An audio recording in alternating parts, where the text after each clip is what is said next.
Am I the a-hole here giving my BF an ultimatum after his dog sent me to the ER? Firstly, I love dogs. I love animals as a whole, but my safety comes before them. My BF and I have been now living together for 7 months. When we met, he lived alone in an apartment with a 5-year-old male Belgian Malinois for those who don't know this breed. It's the police dog used in K9. When my BF brought the idea to me about living together, I was concerned about having such a large dog, who apparently was trained to attack and be a guard dog. My BF told me at the time he lived in an area where he was burglarized twice, and since then got the dog for protection and trained him to be ruthless. I was obviously uncomfortable with this information. I told him he would need to be in his cage inside of my apartment until the dog gets used to me. He agreed and moved in. I have since then fed the dog on my own in the mornings. Allow him to smell me and give him a sit command before opening his cage. He has not shown me any aggression. He has walked several times a day, but I know keeping this kind of dog in a cage is not ideal. We plan to purchase a home together with a yard so he can roam free. But with unfortunate financial burdens, we have to postpone those plans. To get to the point, this past weekend I was on my balcony when my BF said he was going to bring the dog out on the balcony as well to get air. I was fine with this. I decided to go inside to grab a blanket when the dog came out the cage and charged at me. My back was turned and he bit down onto my ass cheek. When I screamed, he let go and bite down again. It happened so fast I was in shock. My BF of course grabbed him and put him back in the cage to come to my aid. Blood was everywhere and I was in such shock that I didn't realize I was still screaming. My BF rushed me to the ER, and when I got into the bed I said to him, "You either move out and take your dog with you or give him up. It's either me or him." He was absolutely apologetic, in shock too, and even cried. He kept repeating that no one is going to take him because of the aggression, and he doesn't want to put him down either. I reminded him that we want a family one day, and I will not be in a home with my children scared of their safety and mine. We would need a family dog that's good with people, especially kids. What if it was my face the dog attacked? What if it was his child? All this happened 4 days before my 35th birthday, and I'm devastated. Am I the a-hole here? Edit, some of y'all are PMO. To clarify, I did not give my BF the ultimatum to either euthanize his dog or be with me. I said, "You either move out with your dog or give him up." I would never encourage putting a dog to sleep. I'm the victim here, and who's the one telling my BF the dog needs to be rehomed with professionals who can retrain him? Update, I surely did not expect the overwhelming responses to my story. I can't keep up with 500+ comments. But I wanted to update y'all with more specifics for those who are asking questions. My wounds are extremely black and blue, as you can imagine. No shot required, but on antibiotics for 7 days. Dog has all his shots. I said previously that my BF trained him to attack and be a guard dog. I should have been more mindful about this not being the correct way to describe it. To clarify, no, the dog is not professionally trained. My boyfriend, while incredibly irresponsible and selfish for raising him to be this way, I agree 1000%. He's acknowledged many times before how he's failed his dog and made poor decisions. He's been trying to correct it. He showers him with love and constantly plays with the him. My BF is not a monster, but yes, an asshole for his past mistakes. While I'm at work, boyfriend works remotely. The dog is roaming the living room within supervision. The dog is not in the cage all day long. I work in healthcare, and I'm gone usually 7 a.m., 5 p.m. When he's in his cage, he is not territorial or aggressive for those asking. Unless someone knocks on the door, he is not aggressive with his food. My BF constantly put his hands in his bowl. Apparently he's been doing this since a puppy, and he doesn't react. I, however, will not ever do that. I understand he trusts his owner 1000% and no one else. When he moved in 7 months ago, I encouraged him to get a shock collar because he would not listen. He would bark at other dogs and people, pull hard on the leash, bark at company over. He's very alert and jumpy, moves quickly. With training with the collar using the vibration, he stops usually, but he's shocked when absolutely necessary. He has shown improvement. Just to point out, I don't touch that remote at all. BF uses it only. The day the incident happened, I had been socializing with him in the morning. The dog let me pet him. He smelled my hand first, then licked me, took off his shock collar, and fed him. My BF was asleep during this time. I now realize how incredibly dangerous that was. But again, zero aggression. The blanket situation, when the dog bit me, I did not have the blanket in my hands yet. Throw blanket I have on my sofa. I was facing the sofa and my back was to the dog. However, I did have fuzzy pink shorts on, but not sure how that can be a trigger. According to my BF, he was excited when he came out the cage. Since we had been socializing, my BF thought it would okay to let him out. He asked first. I was okay with it because of the good behavior. I said in my story the dog charged at me because I felt the force when he went mouth first onto my freaking ass. Before biting, he seemed to sniff quickly first, which my BF said it didn't seem alarming, until obviously he bit unprovoked. There was no growl, no bark, nothing. He bit down, letting go briefly, and then bit down again. Clearly this was not playful or excitement. If I have holes in my ass leaking blood, I gave my ultimatum out of fear, pain, and anger. BF did not choose the dog over me. He took accountability, took care of me, and apologized. He agreed to find a home for him with someone who knew how to train this kind of breed, but sincerely begged for another chance. I want to give the dog another chance because he has shown improvement in the last 7 months, and I don't blame the dog. I blame my man. And clearly I'm simply fearful and traumatized. We agreed that he will have a muzzle on when socializing with me and with others, and of course on walks. He will be getting neutered ASAP, more outside time than what he previously had. BF is putting together money to get him trained professionally since he, as we know, cannot do this on his own, hoping we can get our house sooner than later so he can roam the yard as well. I would prefer to give him a second chance with professional help over anything else. At the end of the day, I do love my boyfriend and the dog regardless. This was a wake-up call for him. Unfortunately, I was hurt in the process, but my guards are now up high, stronger precautions and boundaries. I'm praying hard that he can be rehabilitated, and I hope to God I don't regret this. If you made it this far, thank you for reading my story. Commenter 1, he is the AH to you and to the dog. He did a disservice for training aggression without knowing how to control it, temper it, and provide living conditions suitable to the dog. Look up Malinois rescues. Some will work with aggression and provide training with the goal of fostering and adoption. Commenter 2, so he got a dog that isn't the best for a pet home. They are basically a weapon, and not a pet because their drive is so intense and does no sport or anything to channel all of the drive and then trained it to be ruthless. What does that even mean? It sounds like he encouraged every behavior you try and stop in a household pet. At this point, the dog needs to go to a sport home that is familiar with the breed because giving it up to another pet home is dangerous and irresponsible. The only other option would be to put the dog down. I wouldn't surrender to a shelter even on the off chance it gets rehomed to someone with kids or elderly people who wouldn't be able to fight off escape if the dog decided to go after them. NTA, but your boyfriend is an idiot. I also hope your butt cheek heals well. Commenter 3. A dog should be trained to identify threats, not to be aggressive. A well-trained dog won't bite people it lives with, nor bite someone who come into the home, without being voice commanded to attack or identifying that their owner is in trouble. Knives, attacks, etc. A good handler and trainer will help a dog with these scenarios so that they don't attack indiscriminately. His dog had not had that, and because he had bitten, he will likely be put down. Commenter 4. Your boyfriend is really ready irresponsible. This is a dog who was picked for police work for a reason. Of course, they can be sweet, but they need a lot of training, exercise, and an owner who knows what they're doing. A dog that has learned to sit and come is not trained. I wonder how he trained the dog to be ruthless and aggressive. What the actual fuck? I have 2 dogs, I love dogs, and I'm not scared of dogs.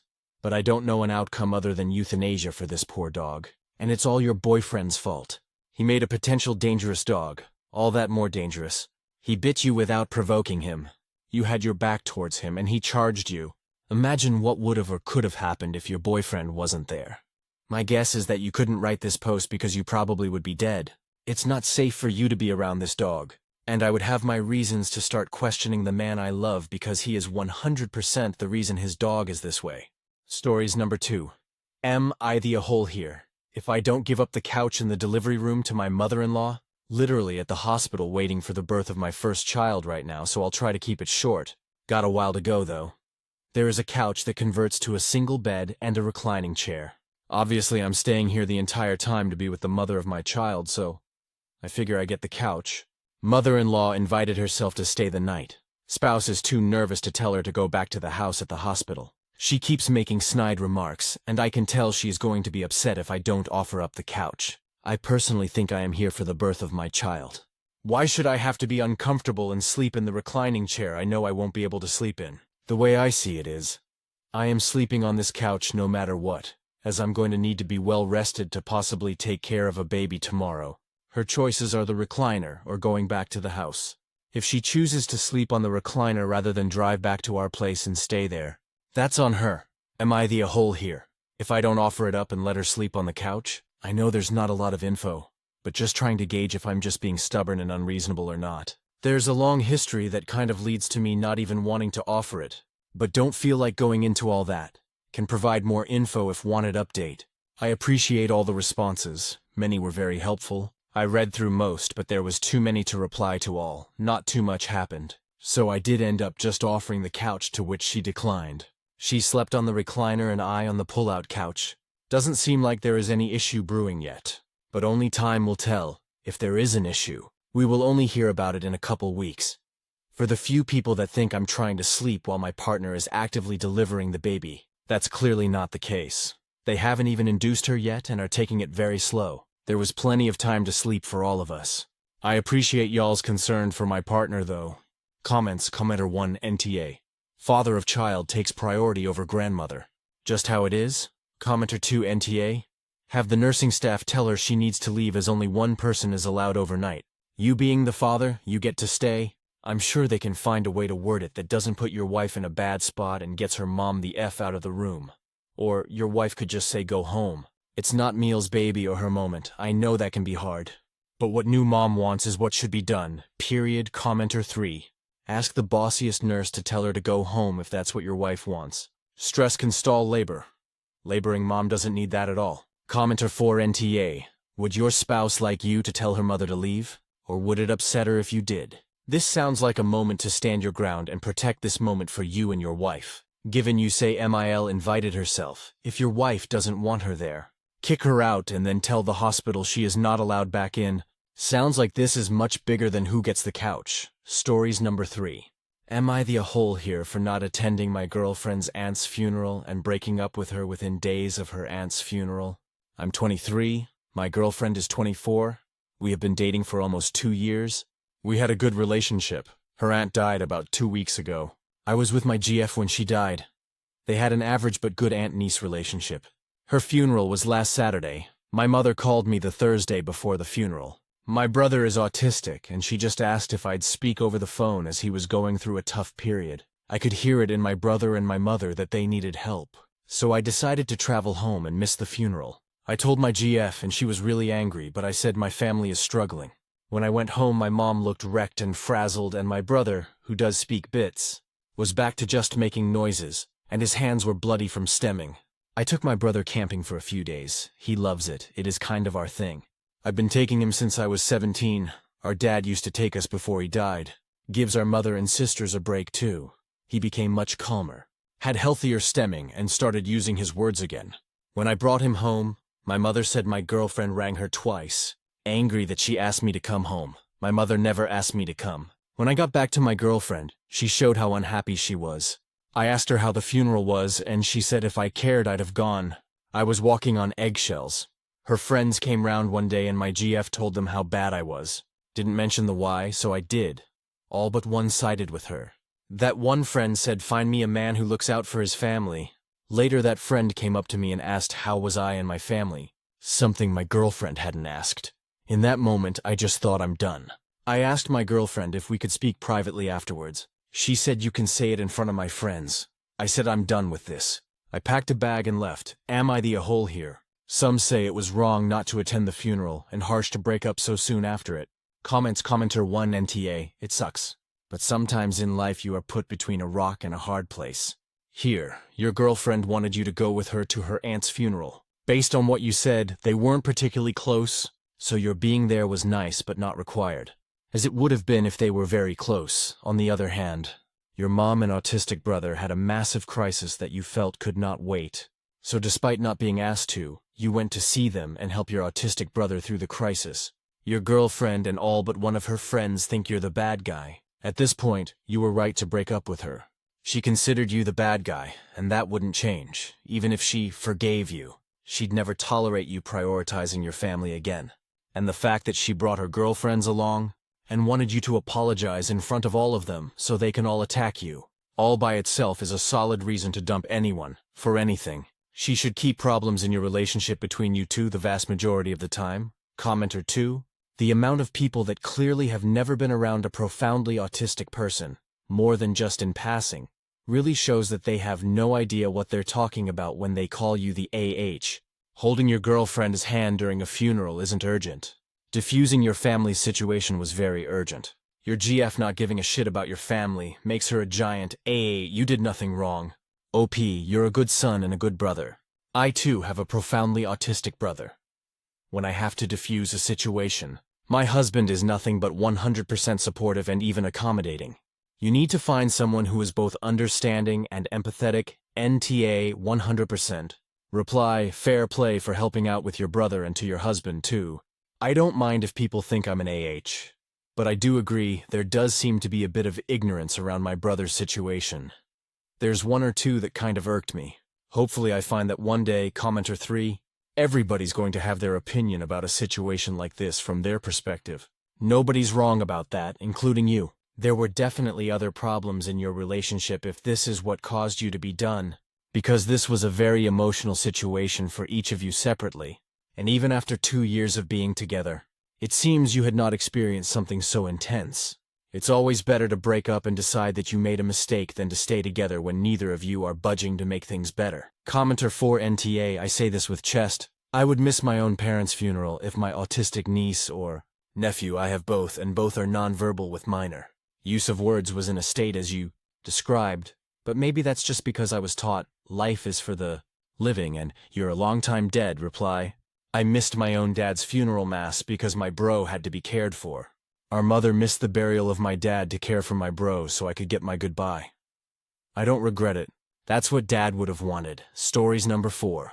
Black woman retires from the Marine Corps after serving 42 years. Comment section goes as expected. TLDR. Instead of asking why a Marine that served 42 years is only a lieutenant colonel, people in the comments make up a lore of DEI hires and the like. Hint. This Marine officer is a limited duty officer explained below. And the highest rank achieved as LDO is drumroll please. The long explanation. People can either enlist or commission into the Marine Corps and the other branches. Enlisted ranks are E19 and officer ranks are O110. O710 are general ranks. Officers need a college degree, complete officer candidate school, and then commission. This is what I did. I'm a Captain 03 now, even though I was never an enlisted Marine. But there are other ways to commission. Enlisted Marines can get their degree while in, then apply to OCS, then commission, or they can complete some college, apply to OCS, complete OCS, finish college, then commission. These are called unrestricted officers. However, there are even more ways to commission. An enlisted person can become a warrant officer W15.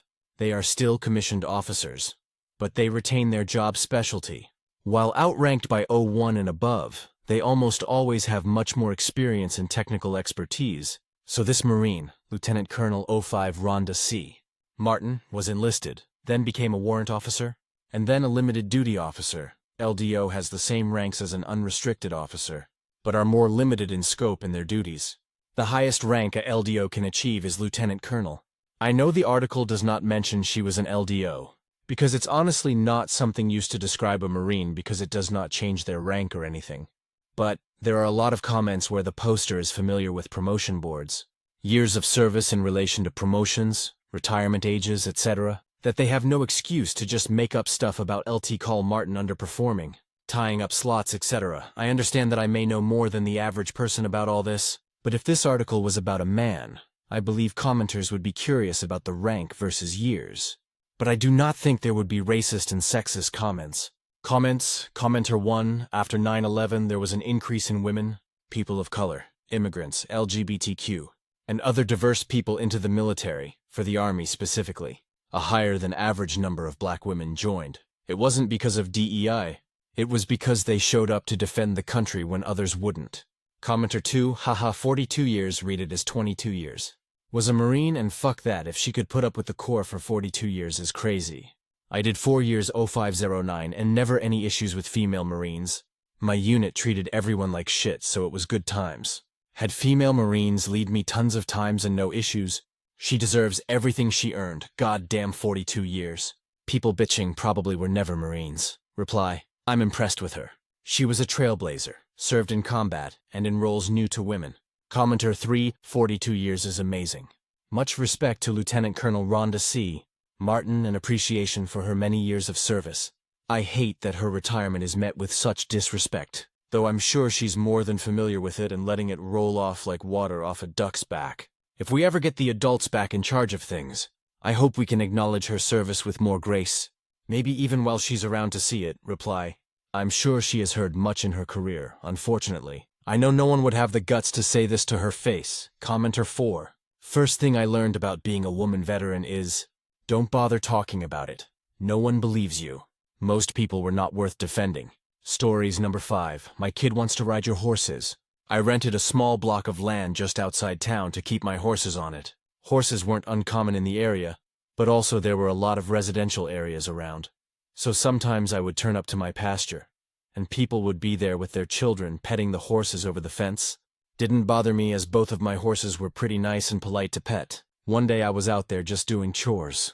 Weeding, cleaning, fixing fences, etc., normal horse stuff. I had my headphones in, and I'm working away when I hear shouting. I look over to the gate by the road, and I see a man and 2 young girls there 7'5"-ish, beaconing me over. I walk over, assuming they want to pat and maybe feed a carrot to the horses. I say hello, and the first thing he said was, "My kids want to ride your horses." Not even a "can my kids ride you horses." Nope. Want. For reference, my horses were an ex-racehorse who was still learning where the off button was, and a very large, very strong dressage horse who was highly trained and also very highly strung. So safe to say, even if I wanted to let the kids ride, these horses were not child safe. I explained this to him. Plus that I didn't have any of my riding gear with me, as I hadn't planned on riding that day. The dad just rolled his eyes and goes, "It's not that hard. Just put them on the horse and lead them around," before trying to open the gate to let his daughters in. Lucky for me, I always kept the gate padlocked as it led to a busy road, and I didn't want the horses getting out. I again explained that they couldn't ride my horses, and he was better off looking up a riding school or a trail riding place if they wanted to ride. At this point, he realized I wasn't budging. Plus, my horses had walked off to the other side of the field behind a tree line, so were out of sight. So he turned back towards the car while loudly saying, "Come on, girls. This mean lady doesn't think you deserve to ride the horses," which caused them to start crying as he loaded them up into the car before flipping me off and taking off down the road. Commenter 1. Some people have no clue how dangerous horses can be, especially if you don't know what you're doing. Exponentially so for kids. Father isn't entitled. He's a fragging idiot. Reply.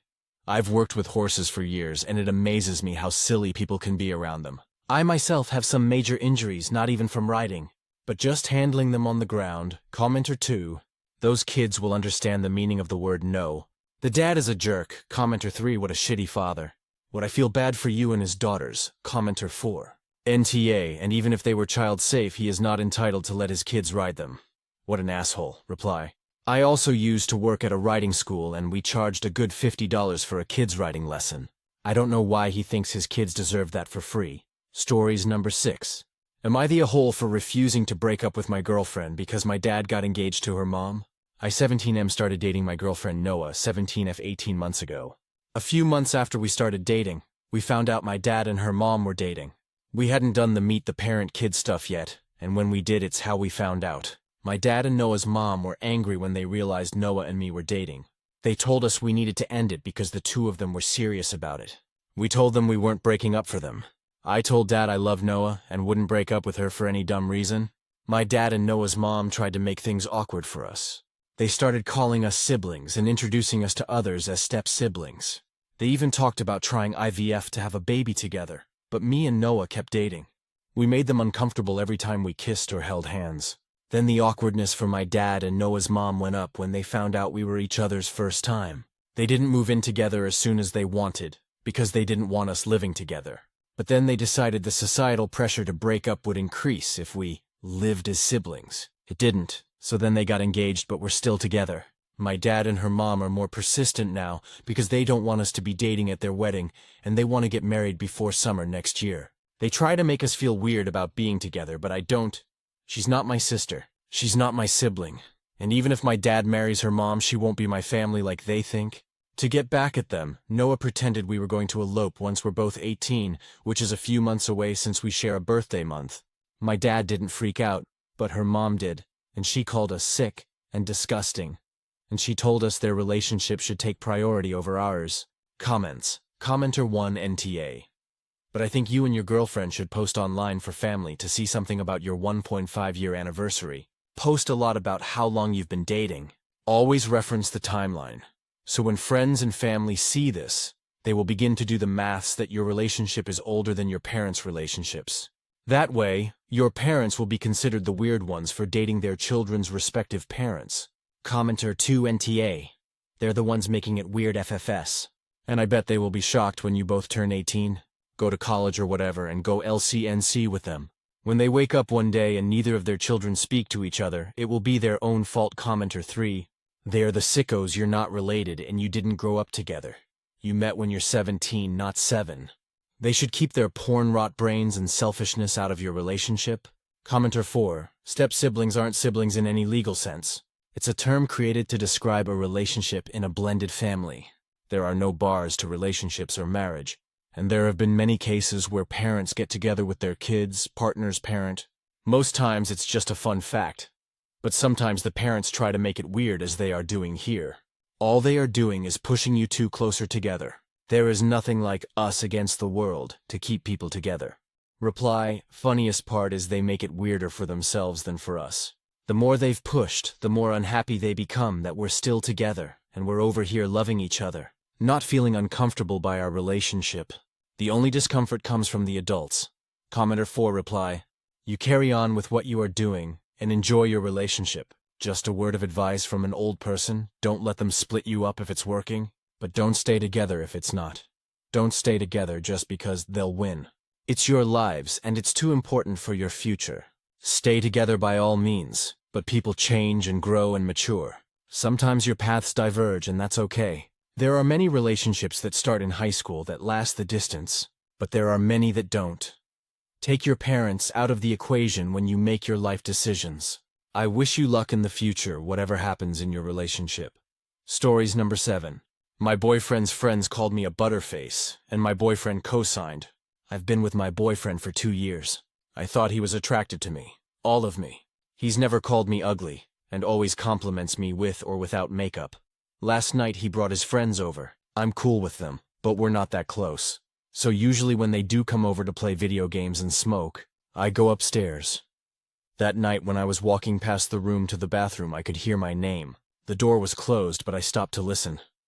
I know eavesdropping is wrong, but common. They said my name. I heard one of my boyfriend's friends say that they hate that I always leave when they come because I wear shorts and tank top around the house and usually dress more conservatively when I'm around them in social settings. He went on to say that I have a fat ass and nice boobs, but I'm a butterface without makeup. If you don't know, it's when a girl has a nice body, but her face. And my boyfriend laughed. Loudly, he didn't even defend me. His reply? Her body is perfect. What? And they moved on to a different topic and started talking about other girls. So I gave up on listening and went back upstairs. I don't think I'm ugly, but I did cry. I'm ashamed to say my self-esteem took a hit, but it did. It hurt worse to know that my boyfriend laughed and didn't defend my looks. I won't lie and say I'm the best supermodel, but I'm not ugly. I have shoulder-length brown hair, clear skin, features are decent. Maybe my eyebrows could be less sparse and I wear glasses, but I would give myself a solid 6'10" without makeup and maybe a 8 with. Maybe I'm just delusional? I felt sick sleeping next to my boyfriend and wouldn't let him touch me. He's attracted to my body and not my face, and I hate myself low-key. I'm 22. He's 25. Top comments. Commenter 1. I can't even imagine a friend of mine talking about my girlfriend like that openly. I would say that he doesn't respect you. Commenter 2.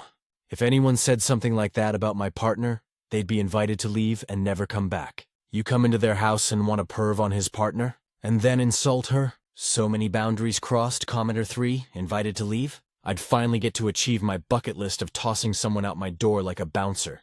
Update. I wasn't expecting to get so many replies. I read every single one and I want to thank you all. Breaking up wasn't even a thought on my mind. But seeing men saying they wouldn't allow their friends to say that and women saying they wouldn't tolerate, that helped me be more confident in bringing it up to my boyfriend. Because I wasn't planning on it. Last night I sat him down, and I told him that I overheard his conversation with his friends, and how what they said was really hurtful, and it stung worse that he didn't defend me, and just laughed. At first he denied it ever happened, and I got upset and almost cried because I felt so frustrated. Then he admitted it and said it was just a dumb joke, and he forgot about it 5 minutes later. Then he said that his friends' opinions wouldn't matter so much to me if I didn't care about their thoughts on my physical appearance. I said, I don't care what they think, it's the fact that they said it. And you sat there and laughed. He said that he finds me attractive if that's what I want to hear so badly. And that if my friends said he was a butterface, he wouldn't care because he isn't attracted to them, and since I care, I must have some sort of attraction to his friends. I got up and said that we're done. How is he gonna flip this on me and make it seem like I want to be with his friends because their comment upset me? His reaction is what upset me. He said that if I'm breaking up with him because his friends think I'm unattractive, then I'm doing him the biggest favor of his life. So we're over. I'm moving in with my sister in her spare guest room. I'm so heartbroken. His reaction wasn't what I thought it was going to be. I don't want to end things with him thinking I like his friends. But I guess it is what it is. I'm moving on. He doesn't care about me, and I wasted 2 years over him. It's whatever. I'm not interesting, isn't dating now, but there's more fish in the sea. Edit.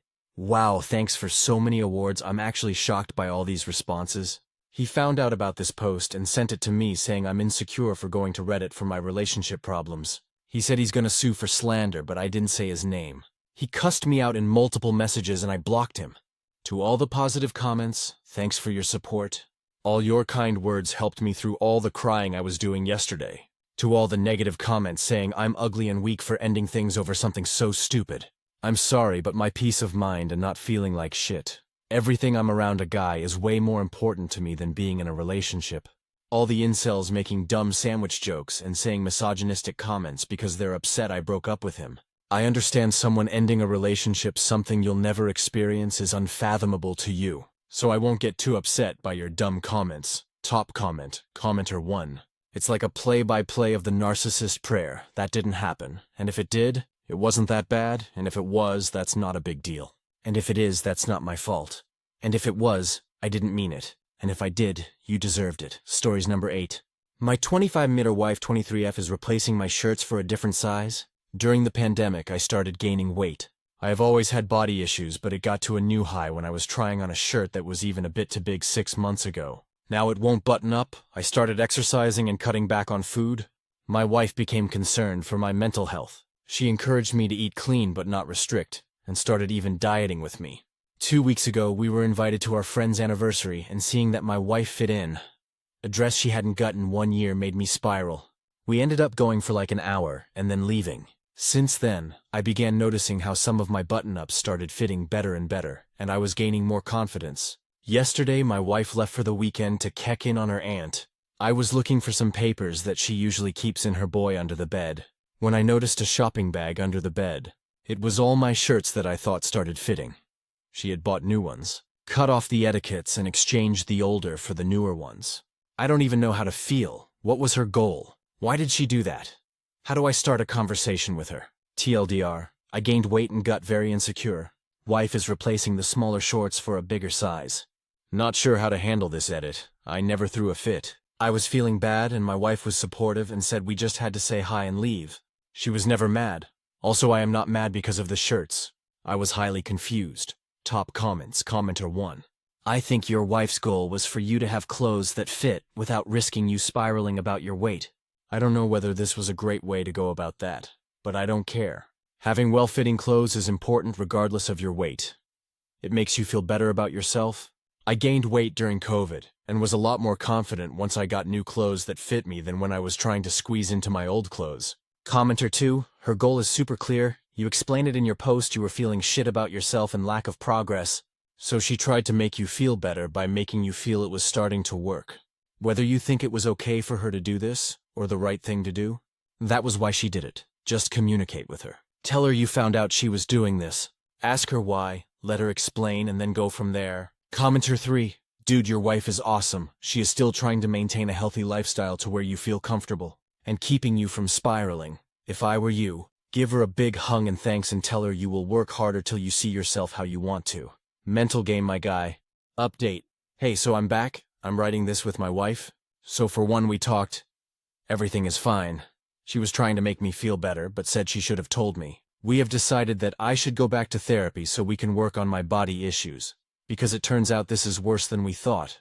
Apparently I have body dysmorphic and a binge eating disorder. All in all, it's hard, but I am doing better. She had been so supportive and I love her. However, we want to say something to commenters calling me an abusive asshole for making my wife leave a party early because of a temper tantrum. I was having a panic attack. I was feeling really bad, and my wife would rather calm me than stay at a party. She wanted us to leave. I felt really bad about it. But when you are in a committed relationship, it is normal to make sacrifices to help each other. I know that it was my fault, but I didn't do it to manipulate her. I don't care what those comments are about, so that's all for now.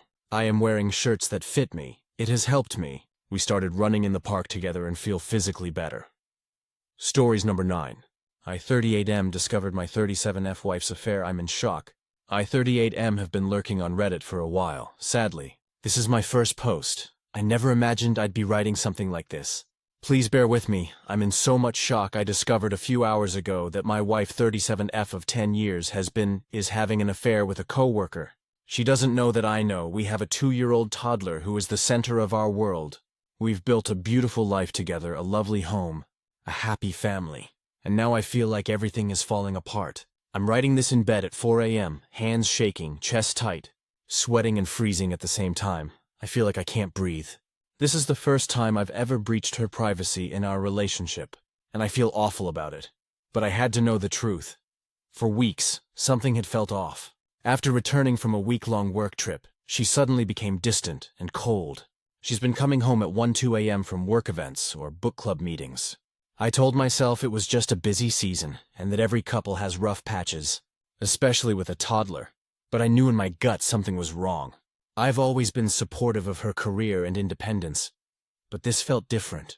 And now I know that some of those events weren't what she said they were. I'm gutted. I feel so betrayed reading her texts.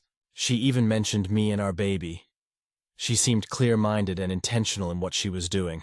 That hurts most. I don't know what I want right now. Part of me wants to save our marriage, but I don't know if I can trust her again. I've never betrayed her.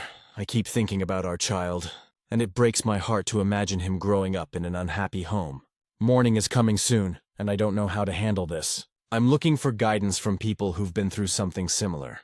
How did you decide what to do first, and what helped you stay grounded? I've reached out to my therapist to try to get an appointment later today. Thank you for any practical or emotional advice you can share. Comments. Commenter 1. Shit, you have to go truff this. Sadly, trust builds slowly and fades fast. It is better for a toddler to grow up with separated parents than parents who hate or resent each other. Reply. Thank you. Is it really better for a toddler to group up with separated parents? I just have so much difficulty fathoming that. My kid needs me. Is it possible to not hate, resent each other after this? If anything, for the sake of raising a child. Commenter 2. Once they cheat, whatever you had is gone. I know you want to fight, but there's no getting back what your WW threw away. Gather evidence, get a lawyer, get STD tested and DNA test your child. I know it seems extreme, but trust me, your WW broke her moral compass, and it's never going to work again, no matter the sunk costs. Reply. Thanks, I'm starting to feel that way. Now that I'm getting past the shock and haven't got a single minute of sleep. Started reaching lawyers. Naive question. Why the child DNA test? Commenter 3. Sorry, I think things are going to be shit before they get better, but hold on to the optimism that they will get better in time. However that looks. Don't act rashly or do anything that can't be undone. Therapist or a trusted friend relative is a great idea.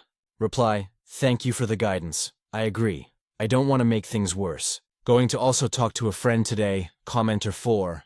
I'm sorry to hear you are going through this. Make sure you gather your thoughts and give yourself time to process how you feel before you initiate the conversation. These things can go left pretty quick. Reply. Thank you. I'm going to go take my kid for a walk in the morning and cancel work. I need to breathe. Stories number 10. Am I the a-hole for telling my parents that I will take them to the cleaners? For background, Jen and Brian have been together since I was 11. Well, I say that, but 11 is the age I became aware of their relationship, as she asked if we would be okay with him moving into the family home. Prior to this, she never mentioned dating anyone, and we had never spent any time with Brian. None of our other immediate relatives ever mentioned him to us. Either. The day Jen asked us, Ruth was sat next to me and asked to be excused to her bedroom. Tom was not home to have an input. I was stuck by myself with Jen, who did not seem to understand how she completely blindsided us. She had no interest in answering my question about why she had not told us. Her only interest was knowing if we accepted this stranger moving in. Brian moved in the following week, after Brian moved in.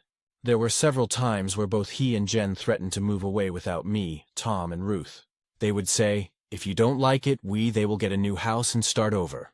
This threat could be in relation to something like Brian telling me I shouldn't be anywhere in the house except for my bedroom, and me standing up for myself. I used to get called stupid by Brian a lot if I did something he didn't like, such as finish my homework before going to dinner. He would say, "Only someone this stupid wouldn't think to eat first."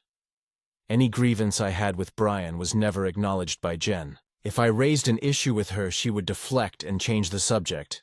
Brian would cause a lot of problems knowing that there were no consequences for him. Brian never concealed the fact that he wanted Jen, and only Jen. We were her baggage that he only had to put up with for so many more years. Tom, Ruth, and I were no longer taken on family holidays. The last one we got to go on was when I was my godmother's bridesmaid, and she had a destination wedding. I was 10. Jen and Brian would go on 3 holidays a year without us. Living under that roof was the loneliest I had ever felt. The second I became of age, I bought my first apartment and moved on. No more Brian, no more Jen. Tom and Ruth wanted to come with me, but Jen wouldn't allow it. And honestly, I don't know how I was to fight for them. I was working long shifts, sometimes nights. Though Ruth was a year younger than me, Tom was not. I doubt a court would appoint a fresh 18-year-old as their guardian with Jen in the picture. One thing I did leave in Jen's care was my valuable book collection. I won't disclose exactly how much it is worth, but it is in the 7-figure range. Some of these books were my inheritance. I was always told that they are to be looked after, never to be played with, and has to be stored correctly. I couldn't do that in my apartment, so Jen continued to keep them for me. I had no reason to distrust her with them. Earlier today, I called Tom as I was traveling home from seeing a friend. Tom mentioned that he had gone to Jen's house to collect some things, because he was there. I asked Tom to find out if Jen had managed to get the remainder of my books authenticated.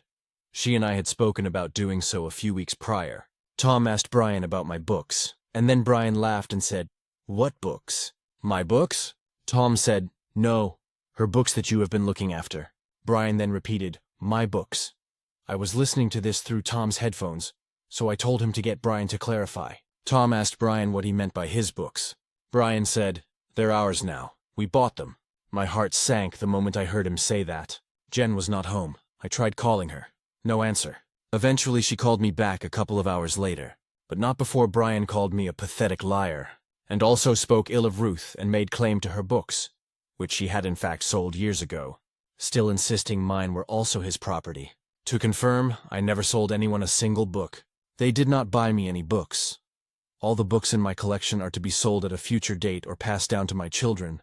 Brian and Jen never gave me a single penny, so I can confirm this is not the case. Jen was unwilling to confront him about it. I am not allowing them to steal part of my children's inheritance. Jen agreed that she never bought my books, but Brian refuses to give them back to me. I told Jen that her inadequacy as a parent, failure to reprimand Brian over the years, and her lack of love for her own children has meant this moment was a long time coming. I said something along the lines of, "You neglected me. You allowed him to take my happiness away for years. You let him walk all over me. I will not let you steal from my children. If this is how it has to be, I will take you to the cleaners. I will report you both for theft. I will sue you for everything I can. I will cut you out of my life again. You mean nothing to me. I am not in need of legal advice on this. I have a lawyer." I just to know if I was out of line for what I said to Jen. I was very emotional at the time. Thank you if you read all of this. Relevant comments, commenter 1. I don't think you were out of line. They were sucky parents. You told the truth. I have to ask though. Is it documented that the books were left directly to you? Do you have a copy? Reply, I do. I have payment receipts for the authentications as I have to send them abroad to get them done. I keep a spreadsheet so I can update it. Everything has been paid for by me and I can prove my ownership. I also have messages from Jen where we discuss my collection, including the number of books, their names, value, etc. Commenter 2. I would take the documents to the police station and ask them to provide an escort while you get your property back from your previous home. Don't give any warning that you are going to do this. Reply. You're actually required to give notice about collecting property because it is called a breach of peace, and access has to be given by those living at the property. In the case of this being theft, they could retrieve it for me with a warrant, but then it would probably become evidence. Civil versus criminal. Commenter 3. Do you have a list of every single book? Are they first editions? I hope you get them back. Reply. I keep a spreadsheet that I regularly update with all their details. Identification numbers, value, location, etc. Some are first editions, some are valuable and rare comics. It is a mix of a collection. Commenter 4. Some of them will be missing if you don't move them. How about renting a temperature-controlled storage unit and moving them permanently? Seriously, don't trust him or your flaky mom. Reply. I bought a house and had storage made to specific requirements so that I can move my books to my property. That's partly why I wanted to know if she had sorted the other books from me. I'd rather move them all in one go and avoid seeing Brian. Commenter 5. NTA, obviously. But I think we all want to hear some backstory about how a teenager acquired a 7-figure book portfolio, assuming we're not talking Pakistani rupees or something. Reply. I think I mentioned above. Mostly inheritance. I added to my collection over the years. I wasn't a teenager when I inherited them. I was a child. Due to me being a child, Jen had physical care of them, but I was allowed to see them at any time and she respected my wishes when it came to them. When I got my first job at 16, I had them valued by an appraiser. The value of books, especially the kind I have, appreciate over time. I'm from the UK. GBP. Commenter 6. NTA, but you were incredibly foolish to leave the books there. Commenter 7. She could not take care of them where she was moving. She had no reason to believe her mother would not care for them. Apparently Brian had not shown that he would steal her property. Commenter 6. She wrote that Brian abused her all throughout childhood and her mother let it happen. Of course she should not have trusted them. Reply. I didn't trust Brian. I trusted Jen. She had never withheld any of my books from me. If I asked for any, she would hand them over to me immediately. The family home has the appropriate storage for them. Jen was a failure of a parent in so many other ways. But when it came to my books, she wouldn't dare. Brian wanted to store some of his collection with mine, but Jen refused because she didn't want him having access to them. She was aware that he would try to pressure me to sell him some of my books, and this is one of the few things she did speak up about. Even yesterday she was saying that she did not buy them, and that they are mine. But she will not stand up to Brian, who is claiming ownership of them. That is the issue. If she fails to do that, then she is as guilty as he is. Update? Am I the a-hole for telling my parents that I will take them to the cleaners? I am sorry for leaving things so long. I was busy with the situation, then traveling, and I thought it would be best to leave things until it was fully resolved. It has been a little over 2 weeks, but it has felt like an eternity. I'll start off by saying there is good news and bad news. The good news. I got my books back. All of them, unscathed. They are physically in my possession and will remain in my care indefinitely. The bad news. I did not take Jen and Brian to the cleaners. Ultimately, my goal was to get my books back, no matter the route I had to take to do so. I'm sure you'll mostly agree that it was a good outcome either way, even if I am not suing my parents. I'll keep the rest of this as brief as possible. After speaking with Tom, I had already contacted my lawyer to set things in motion. They had advised that they would contact Jen and Brian as a matter of urgency. Not long after speaking with me, Jen had contacted Ruth to try and convince her to get me to speak with her. It was only going to be her attempt to get me to back down. I do not bluff. She knows this. Ruth said she told Jen that she hopes I do follow through with things, and then she ended the call. Jen tried to call back. Ruth ignored her. Then it was Tom's turn. Jen tried to get Tom to talk to me and Ruth. Jen was still in agreement that my books were mine, but Brian still was not having any of it, and Jen was not putting him in his place. Tom said he agreed with what I was doing. I was told that Brian was shouting obscenities about me in the background. Things like, ungrateful betch, you get the picture. Tom told me they deserve it and so much more. My lawyer had contacted them on my behalf 2 days later. All contact with me was to go through the firm from then on. This is what Jen told me happened after they were contacted as I was packing up. It was a one-sided discussion. She told Brian that he needed to stop trying to claim my books. If he was intent on keeping them, he needed to make me an offer of their current value plus 30%. But if I said no, it means no. How honorable of her. Brian was still adamant he didn't need to offer me anything because the books already belonged to them, and I won't be getting anything. He also did not seem to think that I would win a legal battle against them, despite Jen confirming I had everything that meant they were guaranteed to lose. A couple more days later, my lawyer said that Jen reached out to them on her own and said that she wanted me to retrieve all of my books. I had already made them aware that Brian was an issue because of his presence at the family home, but she assured them that he would be gone for the whole day out of our city. Some days ago, I arranged for suitable transportation for the books to my house. A few days ago, I went to collect the books. When I got to the family home, Brian's car was not in the garage or front patio, which they always are whenever he is home. So I proceeded into the house. I know he would have tried to provoke me, even though I am not a violent person, because he wants to have a way to make me squirm. I walked right past Jen and went to where the books were. Brian has never been granted access by Jen, so they were perfectly secure, and I loaded them all into the van. It took a while. Brian won't notice they're gone because he has never been able to get into that room, and Jen probably won't say anything. Even if she does, neither of them know my address.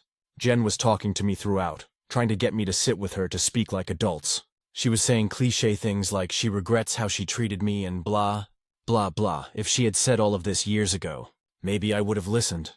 But even now I had to retrieve my own possessions in secret because she couldn't stand up for me as she should have. Words are empty. I did not say a word the entire time. My lawyer said everything that needed to be said, including that as long as Jen and Brian do not try to falsely make claim to my books, the matter was resolved once they were returned to my custody.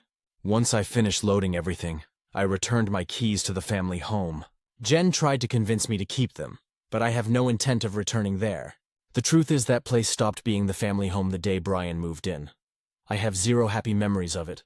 My old room makes me sad to think about, because it is a constant reminder that it was the only place I was permitted to be. Even writing this hurts. I needed my parent to look out for me. She failed in all other aspects apart from these books. I wish Jen had loved me like a parent should, but yes, I have my books back. That's a good outcome. Thank you for the earlier support on the previous post. That is all from me. Relevant comments. Commenter 1. That's a good update, OP. Your family is your siblings. I kind of feel bad for Jen because she will soon find out she's alone in the world. The moment she realizes what kind of scum Brian is. But just a wee little bit bad. Reply, she and Brian have their own child now. They got their wish, and I hope it was worth it. Commenter 2. NTA, glad you got your books. I imagine Brian has browbeat your mother Jay to add him to the deed, and leaving him everything if she passes first. I hope she realizes if she becomes ill and needs care. He won't do it, and I hope you won't either. Reply, even if she does, she was never really my parent. They have their own child now. Brian made it clear that we would not get anything from him once he dies. Not that we expected or wanted anything. He would say, my children will get everything I have. You are not my children. Your mother will probably leave you something, but she will need to provide for our children first. Such a lovely man. Jen once told me that she wouldn't add their biological children to her will because Brian will leave them everything he has. Either way it goes, I will be okay. On the descriptions of her books. Reply, I have a mixed collection. First edition books and rare and valuable comics make up the majority. Commenter 3. What happened with your sister's books? Were they indeed gone? Is she going to sue them? Would she have the same proof that you have? How did your mother keep the books away from him for all this time? Reply, Ruth mentioned selling some to Jen and Brian years ago. Maybe 10 now. She didn't want to sell them, but she needed the money to move out. The only way Brian was going to allow Jen to give it to her was in exchange for some books. If I had known at the time, I would have given her the money myself. I found out years later. There are boxes of books that belong to Ruth still in the room. She said she will keep them there for now. I will help her to move them when the time comes. The ones Jen and Brian bought were removed long ago to his own storage. It is a little difficult to explain how the room is, but the door is a heavyweight security door. It has a smart lock, and Brian never got access to it. Imagine a more regular-looking safe room. I think that is the easiest way to explain it. Entering the room triggers the security system like going home and having to put the alarm code in. Jen never needed to use this room once we got older. So Ruth and I were permitted to change the code. This ensures that Brian could never enter without us knowing. Even if Jen betrayed us by giving him the code to the door, which she never has. Jen upgraded the security after Brian moved in. It is, in essence, a multi-purpose panic room. I'm sorry. I don't know how to explain it any better. I hope it is clear. Commenter 4. I'm glad you got your books back, and have you ever thought of going to either therapy Or some form of counseling, just someone to talk to about your parents' neglect? Reply: Jen put me in therapy when I was a teenager, and I still do sessions now. Seeing her face as I left made me feel empty. She looked sad, but I felt mostly nothing. Now I feel something. I will request some sessions with my therapist. Closure is best, thank you. Stories number 11. Am I the a-hole for telling my sister I don't care when she gets married? I 35F just celebrated my anniversary. And my sister, 38F Kayla, is still mad about a fight we had right before my wedding. I would love to know whose TA. Kayla was married at 23 and divorced at 30. She got a new boyfriend pretty much immediately after the papers were finalized, and they've been together ever since. Kayla always said the divorce was so hard, she would never marry again, and her boyfriend seemed fine with that. When my husband and I started talking about marriage, we told our families. Everyone gave their blessing, including my sister. I don't like surprises. So my husband revealed he was going to propose at my birthday party, which was near Valentine's Day. I told my 4 future bridesmaids, including my sister, in case they wanted to witness the proposal a week before my party. Kayla surprised the family by announcing her boyfriend had proposed Christmas Day. We thought it was a little odd for a couple reasons. 1, she was so vocally against a second marriage. 2, she bought her own ring. But people change their minds all the time. And it doesn't matter who bought the ring if they're happy. We congratulated her and let it be. The oddness continued after my husband proposed, and we started planning our wedding. My sister hated all our choices, from our theme autumn to invitations gold and cream, but especially my dress. I didn't wear pure white because I got married in my 30s, and it felt silly to do the blushing virgin shtick at my big age, according to Kayla. This was mortifying and shameful, which was weird, considering she was pregnant with my nephew, showing when she walked down the aisle, and no one said a word. The real issue happened about a month before my wedding. Kayla called me out of nowhere and said, "Hey, would you care if I got married before you?" I said, "No, that's fine. You got engaged first, after all. Go for it." Then Kayla said, "But what if we got married really close to your wedding day? Would that bother you?" I had 1,000,000 people to call that day, including the caterers and the bakery. So I simply said, "Sis, I don't care when you get married. Go down to the courthouse an hour before the ceremony and get married on the exact same day if you like. Just be dressed and at the venue by 3 p.m., and I'll be the happiest bride ever." Kayla started screaming that it was so rude of me to say I don't care about her wedding. I said that's not what I meant, but she hung up on me and told the family her version. I still get shit from our aunts for something I didn't mean. Now it's a year later, and my sister is threatening to not invite me to her wedding, which still hasn't happened. Am I the a-hole? Comments. Commenter 1. She's upset that her attempt at creating drama fizzled out into nothingness with that comment of yours. NTA. Commenter 2. NTA. It sounds like she's just trying to pick a fight with you.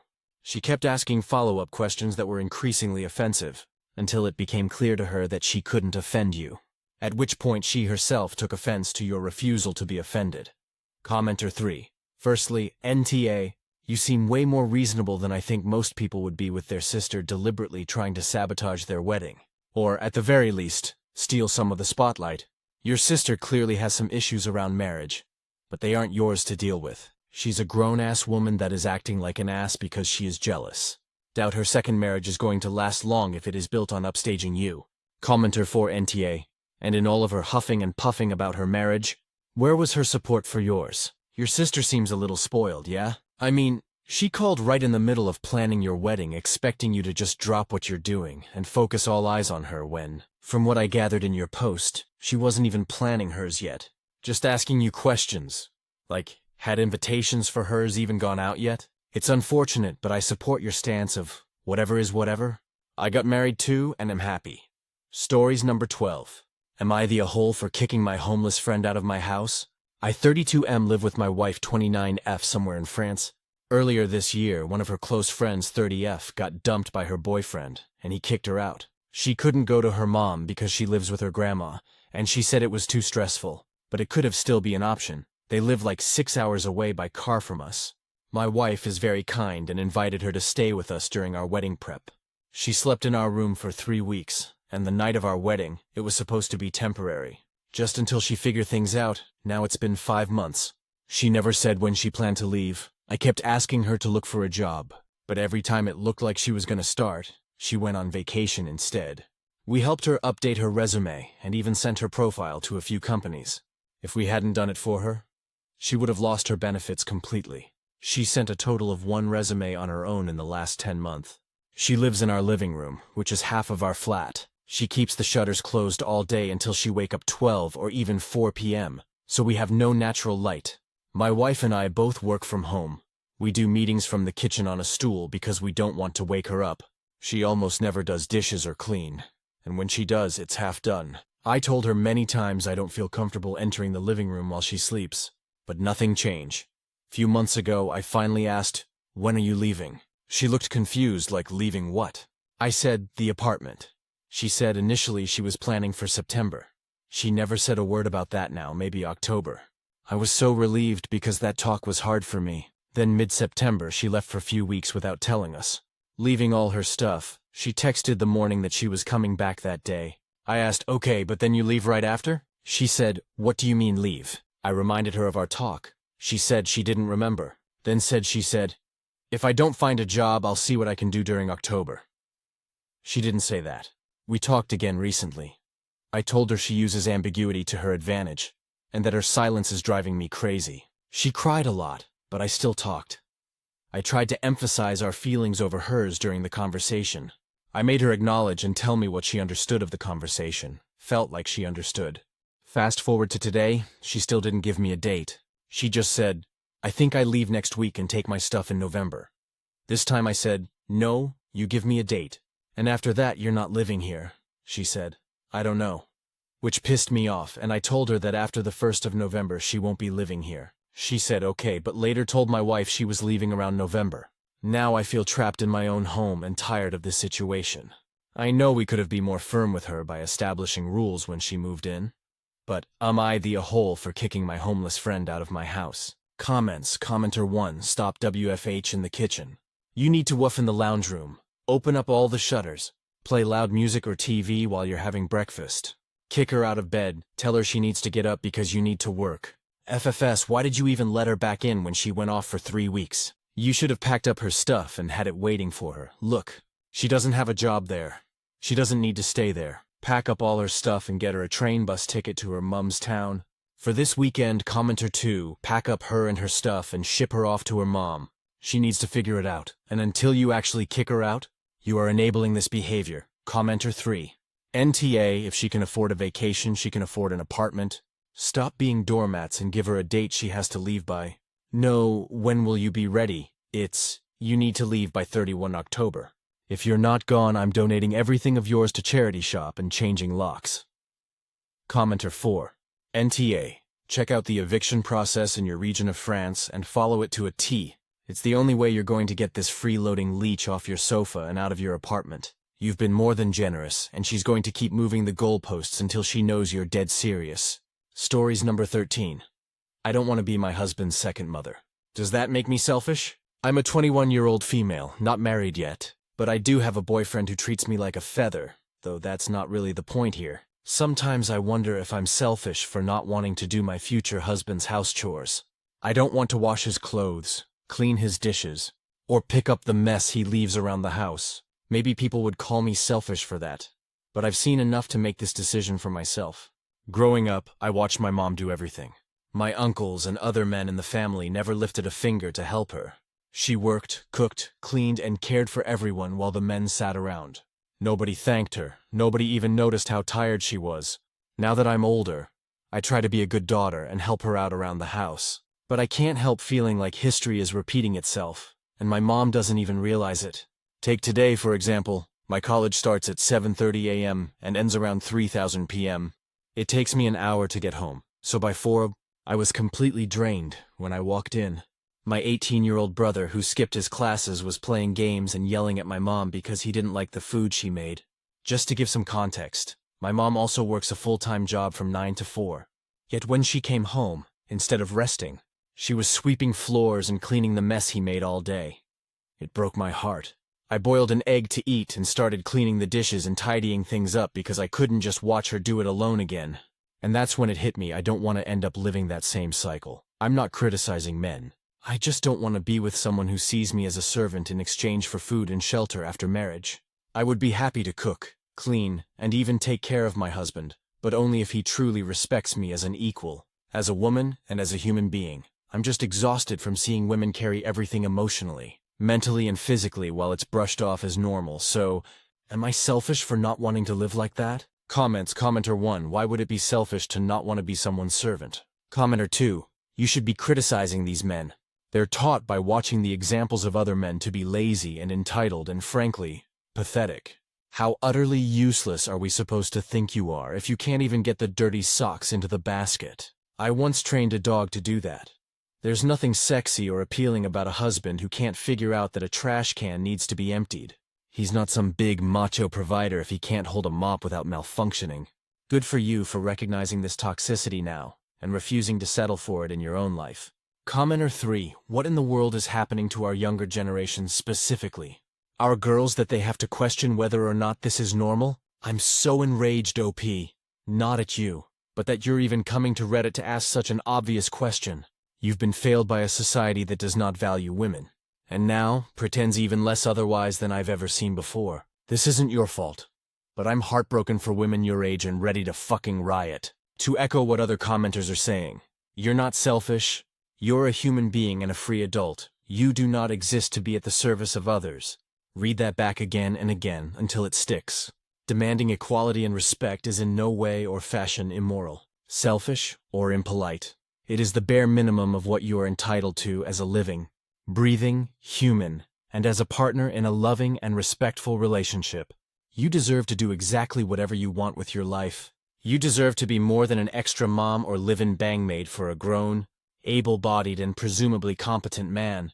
You deserve more from a partner who shouldn't force you to shoulder the entire burden alone and should treat you as a true equal. Never question or settle for anything less than that. Stories number 14. My in-laws sent my son home in a new jacket, but then took it back because it was theirs. I criticized this behavior. The in-laws are very much the we raised our kids. We're not raising yours type. They're really not involved much, aside from taking my son for a few hours here and there. About twice a month, his face plastered all over their socials. Pictures stolen from my posts because they're seldom around. I very much envy active grandparents. My parents are dead. Last night, they watched him at their place and dropped him off. As they dropped him off, he arrived wearing a new jacket. Super cute. The in-laws were proud of it, boasting. Then they took it off if my son and said he can't keep it. They paid for it. It's theirs. They want him to have it at their home. But with how things are, he may not even wear this jacket again before he outgrows it. It's not like they take him to the park or anything. They absolutely do not help us with providing in any sense. Like I didn't even get a baby shower? I said nothing until they left. Ultimately, my partner defends everything his parents do. Nothing new? I shouldn't have bothered saying anything? I know it's just a jacket, but this isn't anything new. Christmas and birthdays are another example. They'll gift him so much, but won't allow a single thing to go home. I'm then taking my son home as he's crying over gifts he doesn't get to play with. Then they complain about how things go unused, while they're the ones who want so little to do with any of us. There are no other children in the family, just my near 3-year-old. The sister-in-law 30 lives in the home, has never had a partner and is the biggest recluse I know, but wants a child. The idea is that one day she'll have a baby through insemination and raise it in the home with her parents. So really, everything that's bought for my son actually belongs to her non-existent children. But I've told my partner I wish my mom wasn't dead. That despite how she abused me, I feel she'd be much more loving towards my son than she was with me, and more than his emotionally void mother. The in-laws have been emotionally abusive toward my partner and I, even demanding their son leave me while I was pregnant or they couldn't be his family anymore. So yeah, I can't see past that stuff. Am I the a-hole here? Edit, we are in therapy and may be separating. I've exhausted myself trying to snuff out this behavior and toxic environment. I am taking steps to leave the whole situation, but didn't add all of that for the sake of focusing on the jacket scenario. I am told that I'm abusive because I'm trying to control everyone, when really I just want better treatment for my son. Commenter 1. Yeah, at this point I would just say, don't get my son any gifts, NTA. Commenter 2. Why are you exposing your child to their emotional abuse? He's learning they only love him when they can control him. He'll develop insecurities because his gifts don't even belong to him.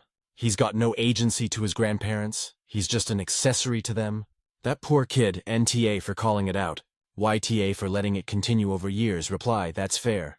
I don't want my son around them at all, really.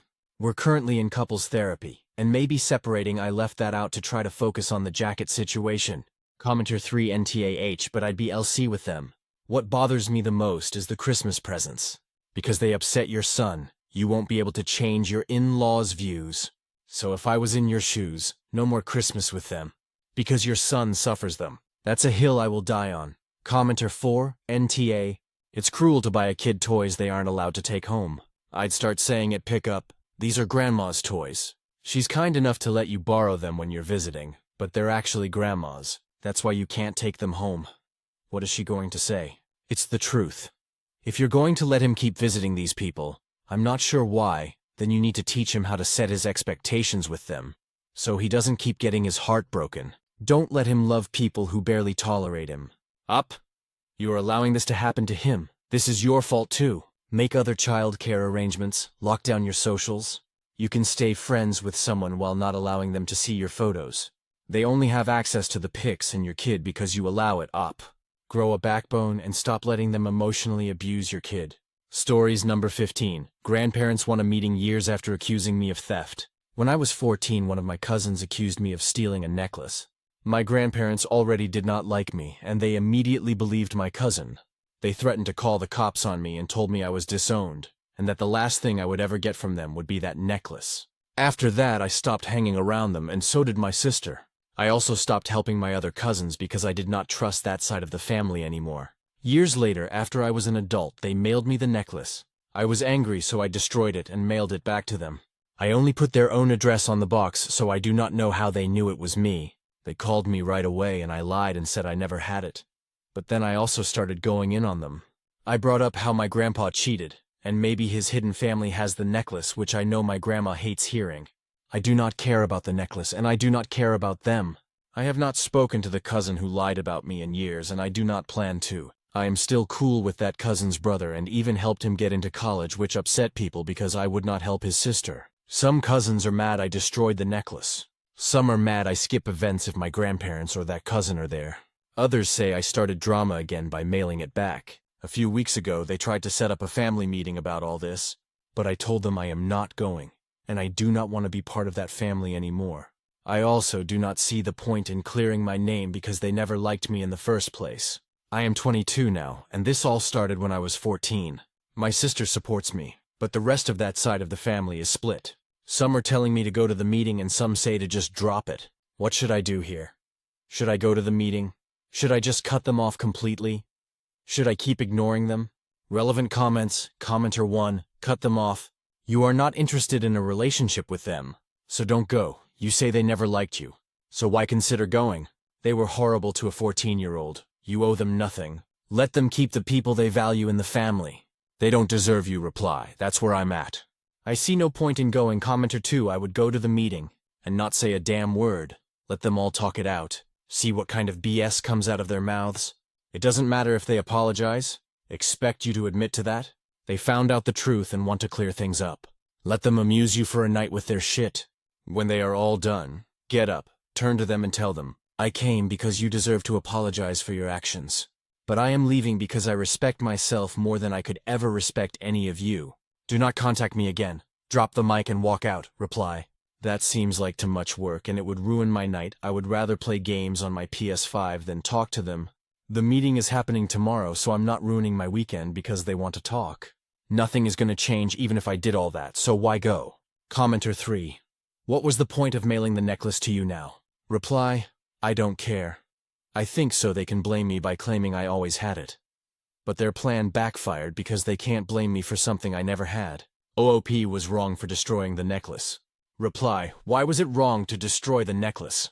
That was my only inheritance, and the only thing I received from my grandparents.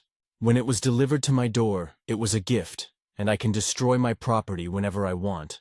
They aren't good people, that's why I don't want to see them. You not actually saying why destroying my own property is wrong isn't helpful. It just seems like you want me to regret destroying it when I don't and never will. Because I wanted to. Because it's mine. Why would I have given it away? I enjoyed breaking it, and it cost me $15 to mail it. Calling having fun childish is why I don't regret destroying it. Being bitter means I'm justified because of unfair treatment. Reply. Oh no, I treat people, the people who treat me like dirt. And I did think before acting they can't blame me for both stealing the necklace and breaking the necklace without admitting they mailed it, or knows who mailed it to my house. They will also need to have proof they sent me the necklace, which means they knew I didn't steal it. I can live with being labeled as someone who destroyed his own property when I did that, rather than be labeled a thief for something I didn't do. Commenter 4. They mailed you the necklace. You destroyed it and mailed it back to them, but you don't know how they knew it was you? What? Reply. In my mind, them mailing me the necklace means they know I didn't steal it, but the person who did steal it was the one who mailed it to me. Whoever stole the necklace told my grandparents they sent it to me, which means they know I didn't steal it. By knowing I had it, they knew I never had it until I mailed it back to them.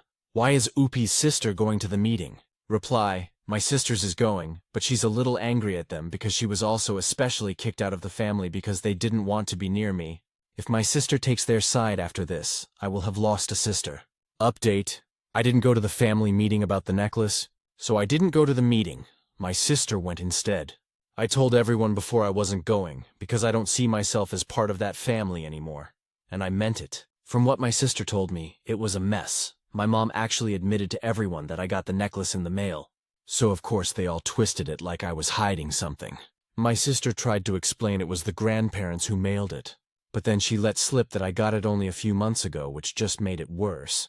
So now they're acting like I sat on this thing for years, and suddenly destroyed it just to stir things up. My dad was different about it. He told me I missed my chance to defend myself. But then he literally took me to a car show in another city while the meeting was going on. On the drive, he told me he didn't want to go either, and that it's smarter not to get caught up in stuff that has no benefit in life. He also said if I ever admit I regret not going, that means I regret going with him to the show, which honestly hit me kind of hard. I'll admit I cried a little when he said that. He saw it, and of course he made fun of me for it, but weirdly I didn't even care. At least he was real with me. As for the necklace, when I mailed it back I sent it in a bigger box, so when they opened it the pieces all fell out everywhere. I kept some pieces so it couldn't be repaired anyway, but they're blaming me for how I packaged it. My sister said they were complaining they couldn't even find all the pieces, and I'll be honest, I was laughing when she told me that. I don't regret breaking it one bit. After the meeting my sister told me she's finally done with them too. She didn't want to cut them off before because they were helping her with college, but she realized being tied to them isn't worth it. That meant a lot to me. I blocked that whole side of the family on everything. Even the cousin I once helped get into college. They started texting from his phone in the family chat, so I sent him a message on Instagram, telling him I'm blocking him too, and I don't want anything to do with him or his family anymore. He's part of that toxic mess, whether he wants to be or not. I also found out the cousin who lied about me stealing is depressed and self-harming, and even her brother doesn't want anything to do with her. He was apparently complaining that growing up he was stuck with only younger girl cousins who got everything they wanted, and the only movies he was ever allowed to watch were Disney princess movies. Not going to lie, I laughed when my sister told me that. At the end of the day, I don't regret anything. I feel honored to be cut out of their will, since they disowned me when I was 14 anyway. The meeting just proved me right about how toxic they all are. I'm glad I didn't waste my time on it. Relevant comments? Commenter 1. Everyone in this story but the dad is a bad person. Why the fuck did you destroy it? Reply. Explain how me and my sister are bad in this situation. Also, I listened to my dad's suggestion to go somewhere else other than the meeting, so how I bad for missing the meeting, but my dad isn't. I destroyed the necklace because it was mine. They gave it to me. Technically they gave it to me twice. First they said that it was the only thing I will get from them. Then they mailed it to me. Why do you think I'm a bad person for destroying my own property? UP on the remaining pieces of the necklace. Reply. They think it was a shipping error, and trying to find all the pieces, but they won't be able to. I threw the pieces away already. It's never getting repaired. Commenter 2. Was it an expensive necklace? Or just a kid's one? I'm wondering why they'd try fixing it. Reply. It was a sentimental amulet given to one of my grandparents. Commenter 3. What even is all this? I'd have stopped picking up the phone, meeting these people, texting them, etc. long ago. Too much drama. Don't tell people you're blocking them, just do it. Go live your life. Reply.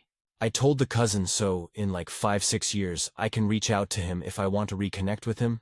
Stories number 16. My ex-wife predicted my future in painful details and I can't sleep at night because of it. We are legally still married. We are both 45 and have been together for 20 years. She was the love of my life. until I met my current GF. And that's when I realized that I have been stagnating for years. My new GF30 was happy and exciting. She was wild and drove me crazy. I finally remembered how it was to feel alive with her, and she understood me. Never complained and never nagged, always positive. When my ex-wife found out, she laughed in my face and told me how disappointing I was. Leaving your wife of 20-something for a 20-something? How original. I told her it wasn't her age. She laughed even harder. Let me guess, because she cares about her looks. Because she is so positive and adventurous. Then she said that when reality hits, don't come running back. When she stops blowing you in the most wild places, because she knows that she doesn't have to now. When she realizes that she wants more and asks for more. When your answer and actions aren't good enough for her. When she stays in bed, scrolling her phone all weekend. Because now she has you, she doesn't need to pretend to be oh so adventurous anymore. Remember that you haven't traded up. I didn't believe her, and she laughed at that too, she said. Remember how our story started? The love and respect we had, and look how it ended. How do you think this one that started by hurting the people closest to you will end?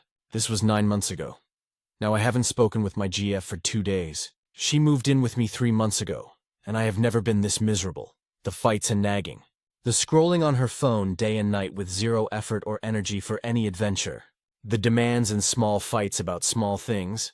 I know that moving in together can be an emotional and unstable, but I feel that I have no feelings for this woman. I have nothing to say to her. I don't even like her. I just keep thinking of my wife and how she knew all this. I pretend that everything is great when I am with people. I act like I am so in love, but I am dying inside. She predicted everything, and I miss and love her and think about her every single day. And because I am not a good person, I told my girlfriend this. I don't know why I felt the need to tell my girlfriend this. Maybe because she called my ex old and bitter. I told her that I will never love her like I do my ex. That took her down on earth real quick. I am sick of myself, comments commenter 1. The grass is greener where you water it. I'm dying to know how your ex-wife is doing. Commenter 2. Never complained. Never nagged. Aka never brought up any problems with you, Ulmao. Commenter 3. Man, sometimes the grass is greener on the other side because it's fertilized with shit. Commenter 4. I'm assuming your wife is still divorcing you? As you know, this is the consequences of your own actions? Don't worry, it will get better. Your ex is going to start dating again. Stories number 17. Am I the a-hole for how I responded to a senior HR member accusing me of taking drugs at work? Background: I have diagnosed bipolar disorder. I've been on medication over a year, and it's the best damn decision I've ever made. That being said, I have a tendency to go off my meds when I'm manic. It's not fun when the meds wean out of my system and I go nuts. In order to not sabotage myself, I take my meds every day at 11 a.m. It helps me settle myself for the rest of the day and keeps me on a strict schedule. Incident: my workplace has shifted online fully. We had a Zoom call yesterday with HR to update everybody on COVID measures going forward for the upcoming quarter, and it was about 30 or so people on the call. HR has been anal retentive about people keeping their videos on throughout the meeting. Nobody is allowed to move out of the screen. The meeting began at 9 a.m. 11 a.m. comes around and my alarm buzzes to remind me about the medication. I moved slightly out of frame and took them while still on the call.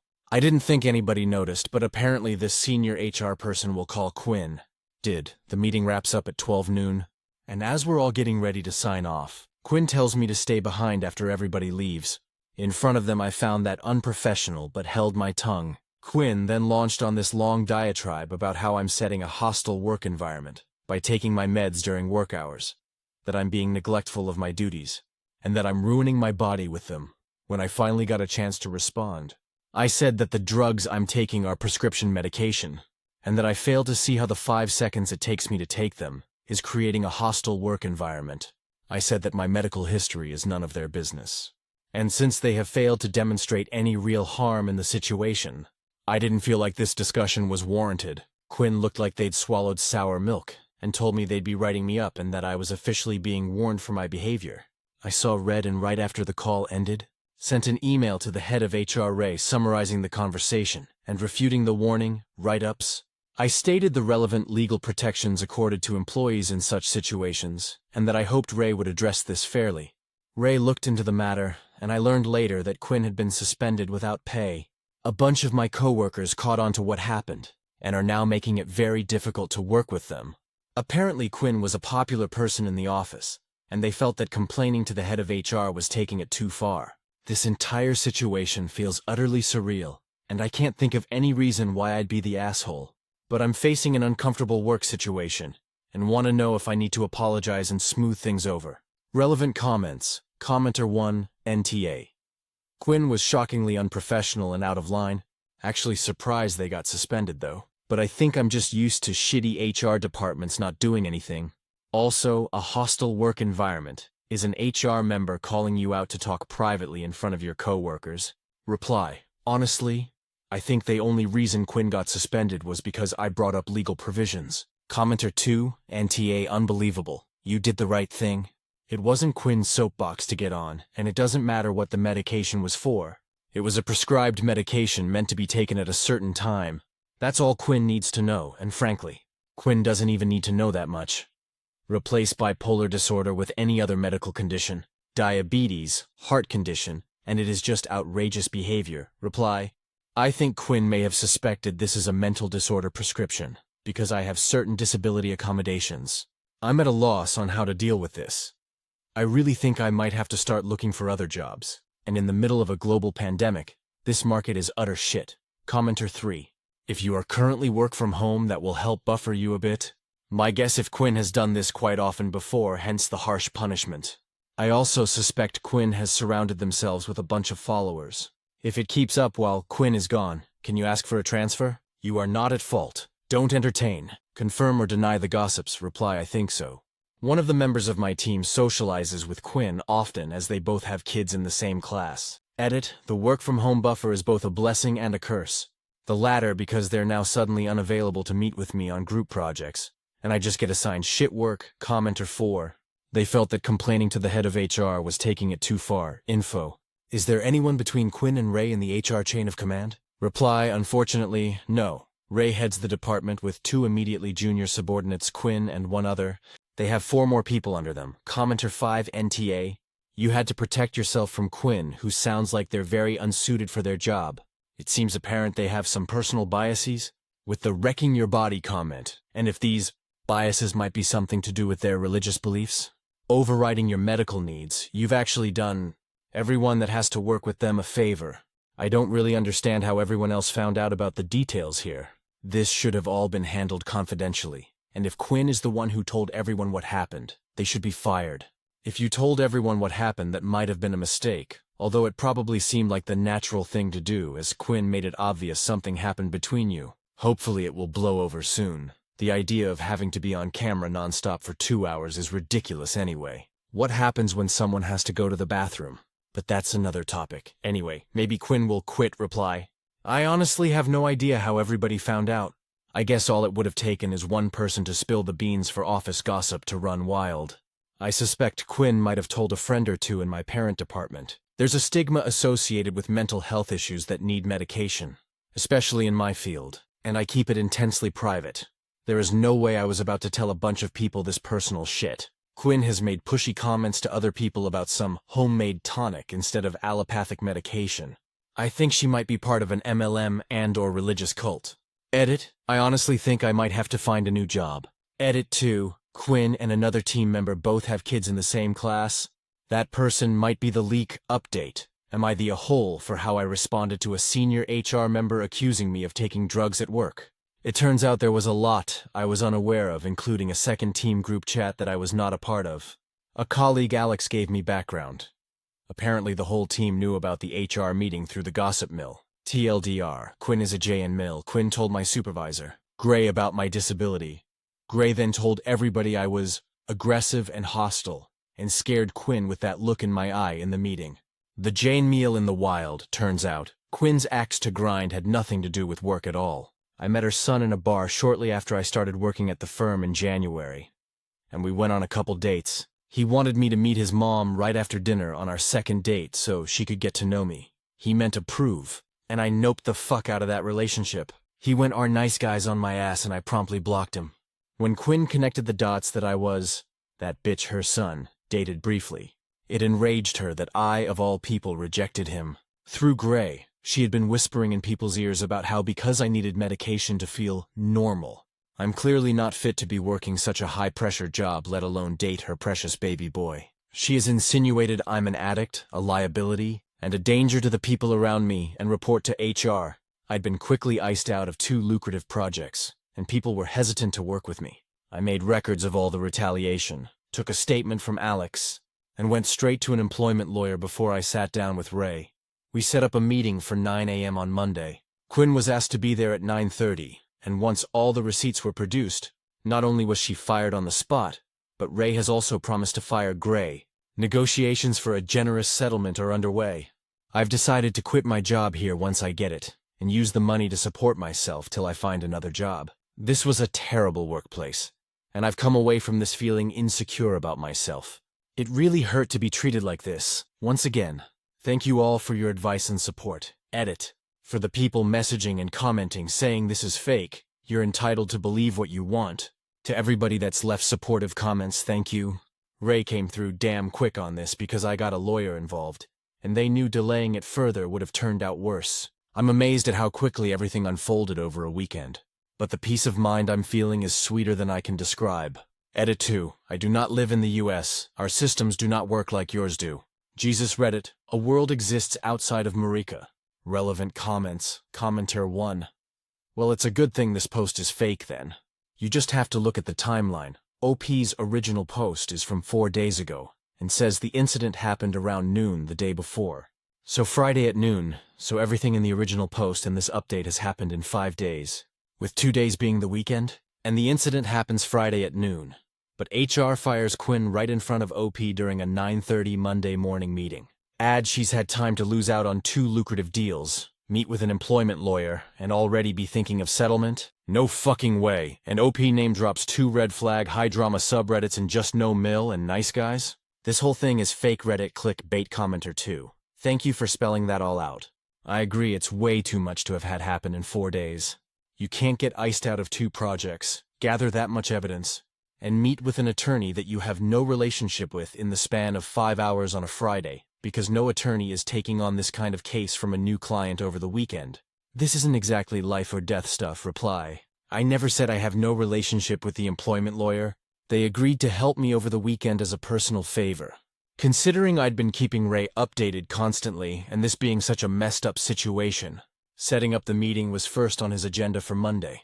My office works Saturdays, and the project allotments happened then. The evidence was easy to get my hands on when Alex came through. Commenter 3. Sorry for my assumption. I was just figuring that anyone who was close enough, friends with an employment lawyer, that they'd do you a personal favor like you've described would have simply talked to their lawyer friend from the start, rather than asking Reddit for their shitty advice. Commenter 4 info.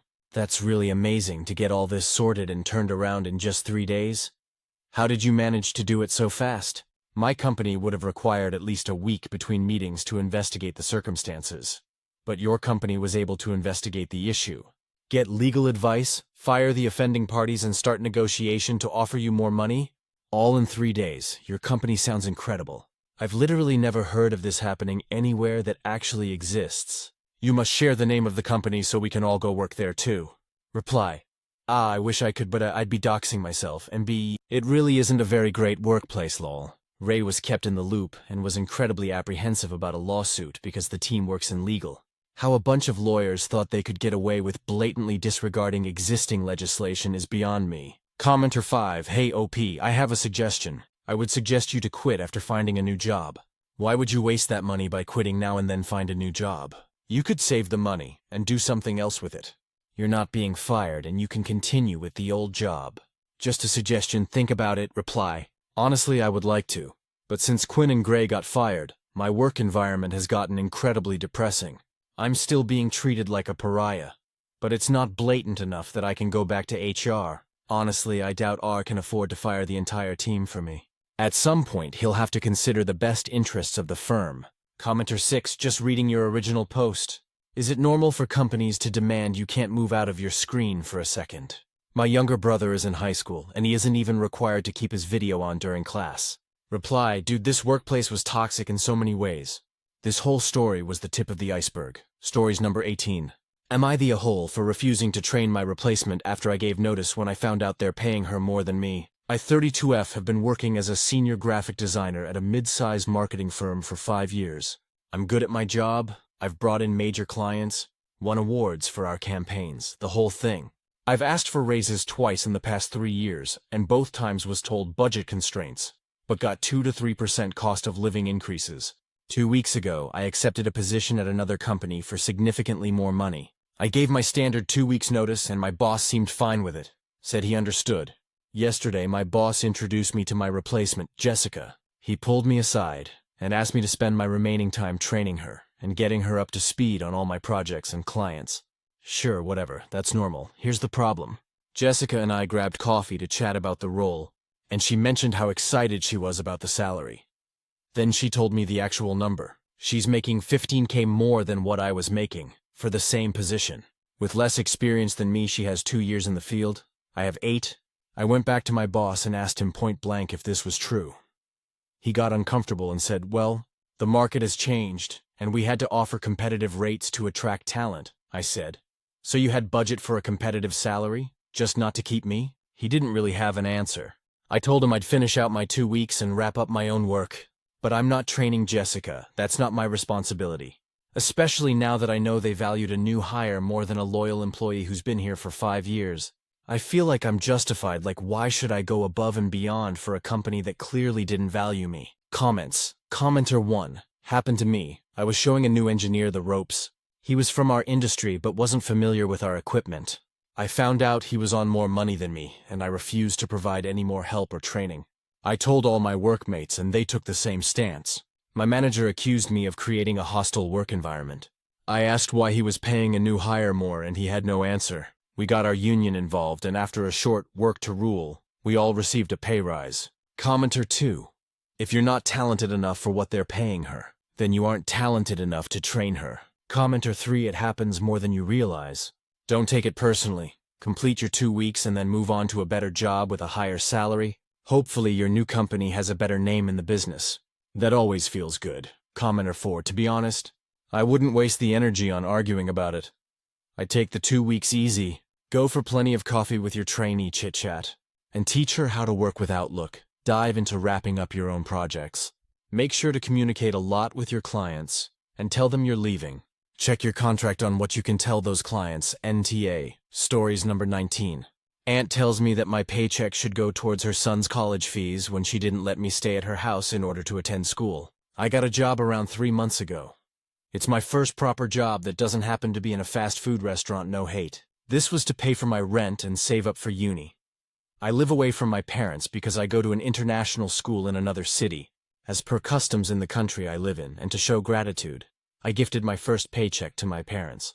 It wasn't much, but I could see that they appreciated it, and we were all happy. This lasted for 10 minutes. My mother then decided to go on the family group chat to tell everyone no blame on her, I understand.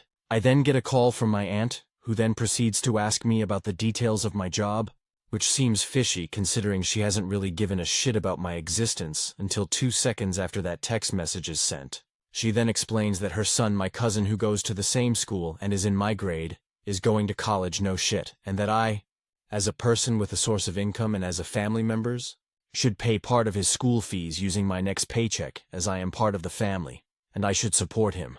For the record, I know that my aunt has a substantially larger salary than I do, but I guess she doesn't care to spend a dime of it on something that doesn't benefit her.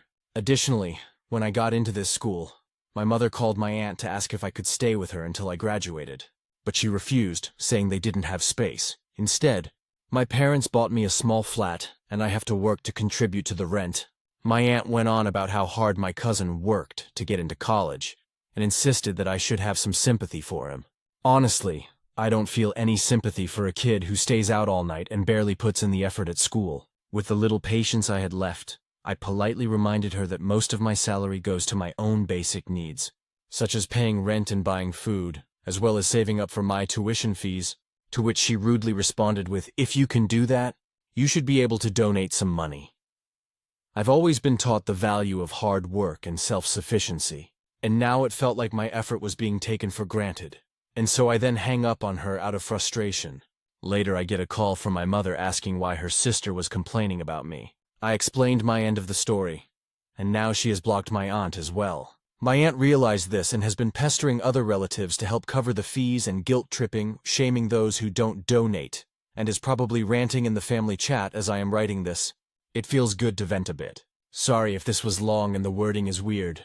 My English sucks. Edit. If you're still here and are looking at this brick wall of words. My bad, I've tried to fix it. Also, what is this post doing on YouTube? Relevant comments, commenter 1. Your English is perfectly fine. And your NTA, reply.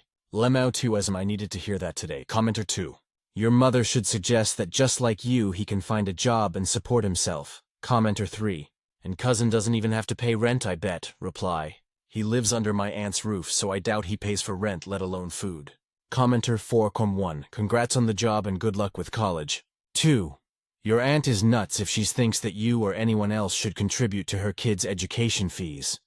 You handled that very well, and are definitely not the AH in this. Your aunt is update. This is starting to feel like a fever dream. Before I start, thank you guys so much.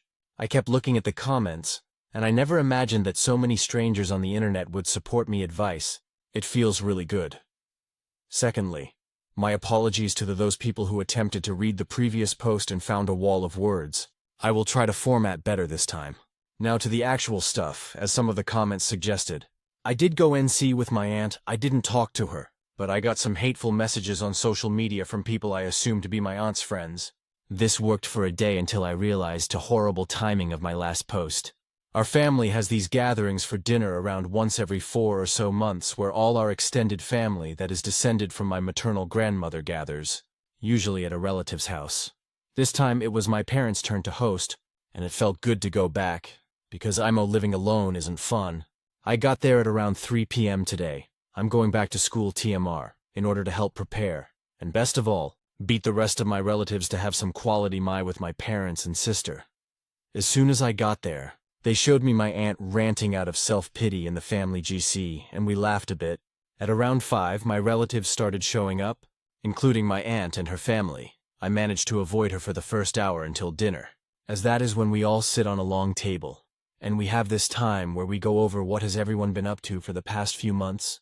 One of my uncles then asked all the kids how school was, and eventually asked about me and my cousin's internal results. For context, the school I go to follows the IB exam board, and those of you who were in an IB school probably know it's hell. My cousin went first, and told everyone rather smugly that he got a total of 26.45 a pass, and was told by someone to study harder. LOL. It was then my turn and I told everyone I got a 42, which got me a round of applause and a pissed-off look from my cousin. Then my aunt decided to stand up and then claim that this was the reason I should help my cousin, as I am apparently doing well enough, and that my lazy cousin deserves the same opportunity too, because he was trying hard and cut down on playing COD and is studying. Emo, if you take IBDP and still have time for COD, you must be really smart. She then switched to a customer service voice and started appealing to our other relatives as well as subtly shading those present that didn't. As some of you suggested, I went and told her that I will donate, but only the same amount of money she paid for my school fees, aka nothing, and that if my cousin really needed money, I would be glad to share my employer's information with him. I had a lot of fun saying that, but unfortunately got only the opposite of the desired affect. My aunt went ballistic, and started then blaming my mother for raising a heartless and stupid child, and that I was now of the age to be a breadwinner for the family, which she emphasized included her. This then pissed my father off, and he hauled my aunt into another room, but we could still hear all his cursing, and that she shouldn't be dependent on other people. In the end, my aunt walked out with my cousin, but not before demanding that my mother talk some sense into me and some other people, but also to then disown us. This all happened an hour ago. As I am writing this, my aunt is writing in the GC that if I am to get a scholarship, it should be handed to my cousin and I should pay for my tuition myself. I don't think that's how scholarships work. P.S. No hate to my cousin because, to be fair to him, he didn't demand any off me. I think he's just irked that I got the better score. I don't think he's stupid. I just think that he's devoted all his brainpower to COD. Edit. Someone has told me that my cousin plays COD, not CSGO. I don't know how that's going to change the narrative, but to make this person happy, I'll change it anyways. Edit 2. If she does anything more delusional and Reddit-worthy, I'll post an update. Funny, relevant comments, commenter 1. And she's the well-off aunt, if I remember the original post correctly. Sounds like someone needed to get hit with a slipper as a child. Good on you for standing your ground and your family for backing you up. I wouldn't been able to do that. We uses belts in my part of the world. Reply, we do too, except there was no belt handy. She is well off. But I'm assuming she has wasted it on makeup bags or jewelry. Commenter 2. How did your other relatives react to your aunt's demands? Reply, some of them blocked her, some of them screamed into a phone, and some crazy ones actually gave money. Commenter 3. How did your cousin react to his mother's embarrassing behavior? Reply, probably, well, she's pissed now. I now have an excuse to hole up in my room and play COD until she calms down. Commenter 4. I don't think being disowned by her is the problem she thinks it is. She was already giving you nothing. Reply. She wants my family to disown me and whoever else objected to her humble request. Commenter 5.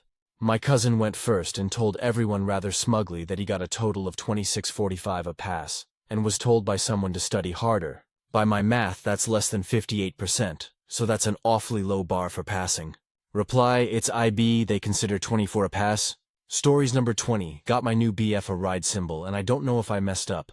My boyfriend is in an indie rock band and plays drums. I know he has played a variety of genres and has an affinity for Zildjian.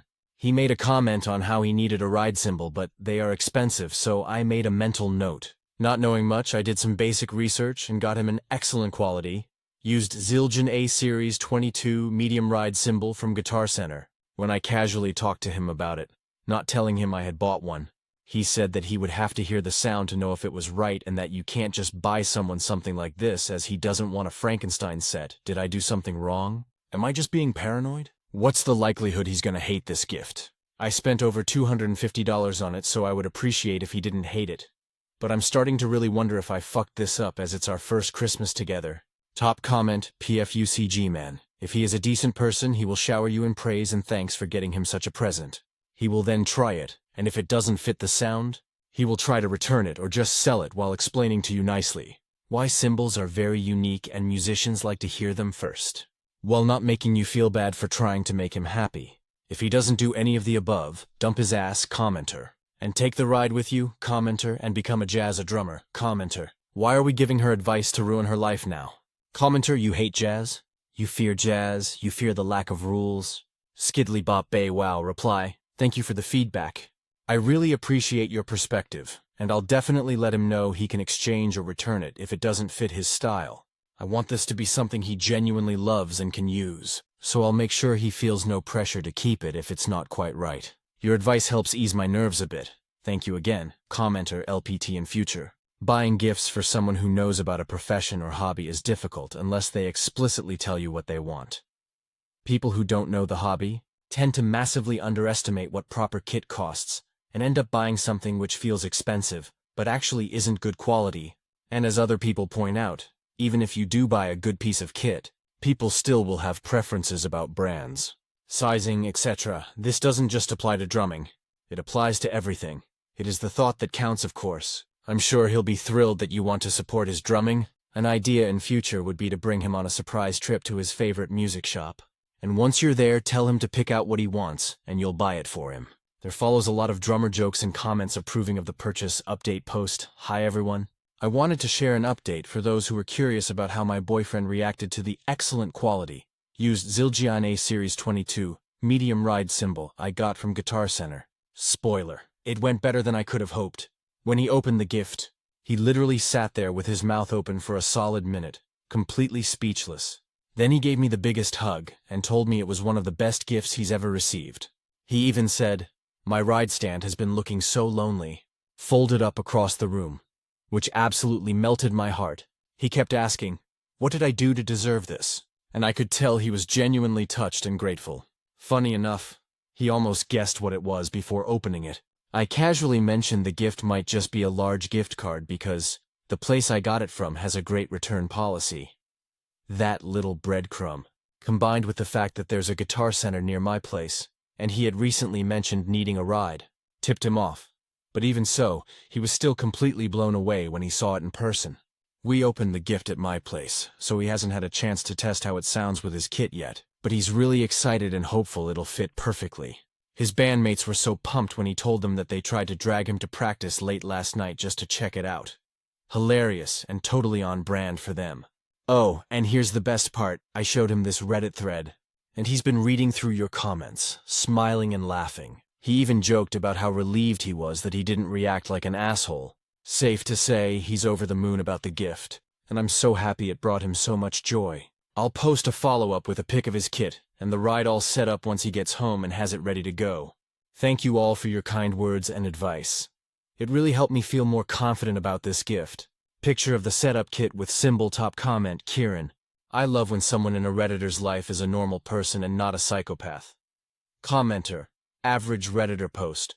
I bought my boyfriend a $250 gift, and he said he hated it and kicked my cat then set me on fire. Am I the a-hole? Commenter. Looking at the OP's profile, I wouldn't call them normal. Commenter. Holy shit, this is a married woman who bought her BF this ride symbol. This changes everything. Commenter. I mean, I only bothered looking because about a month ago, a guy made a really interesting post about symbols on here. He was saying some great stuff. I looked at his username and it seemed a bit weird pornographic. Clicked on his profile and it was full of weird shit on porn subreddits about him sharing his wife out to other dudes. I would have assumed these people would have different accounts for the different subreddits they frequent. If that makes sense, commenter. So the real question that somehow no one has asked yet. What present did you buy your husband? Reply, good catch, I love that you asked. Ha ha ha. I got him components for his white gaming PC build he is working on.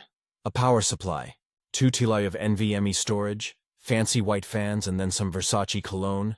I will probably splurge on his processor or graphics card for his birthday in February. Commenter, well damn, my wife didn't get me anything for Christmas. Do you need a second boyfriend? Most comments congratulate OP on the purchase and the happy outcome. Final update post.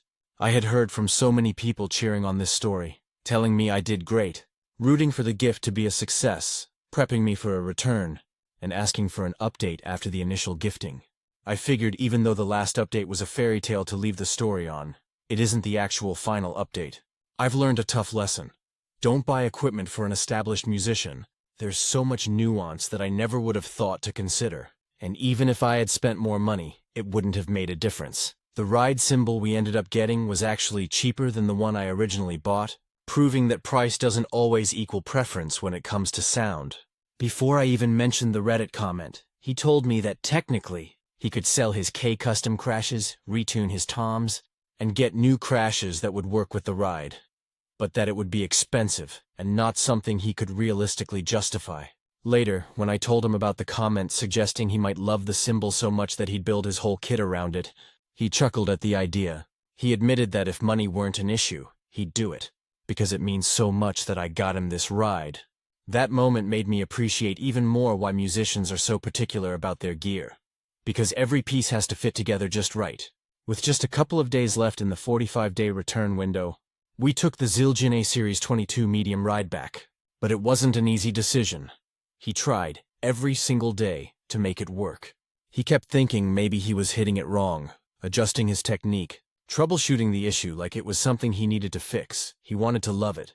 He knew it was a thoughtful, incredible gift, and he didn't want to seem ungrateful. But every time he sat behind his kit, something felt off. No matter what he did, it didn't sound right. Finally, he approached me and admitted that it just wasn't working. He wasn't even thinking about returning it. He just needed to tell me how frustrating it was. When I told him we could still take it back, I saw the relief on his face, and honestly, I felt relief too.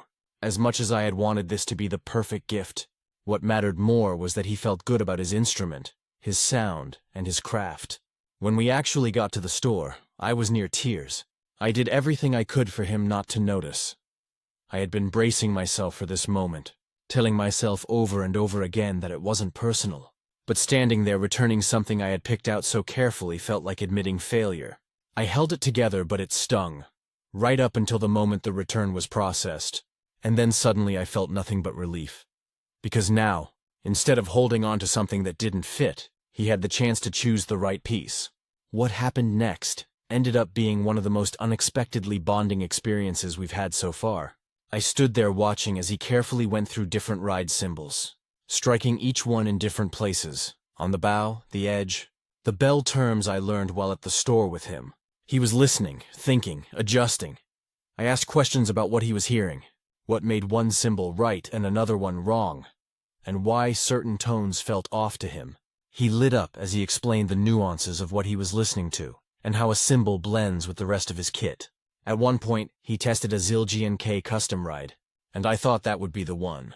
After all, his crash symbols are K customs, and I assumed it would match perfectly, but he played it, paused, and shook his head and explained to me why he didn't prefer it. That moment was eye-opening for me because it made me realize just how intentional he is with his sound. It's not just about brands matching or price tags. It's about what feels right.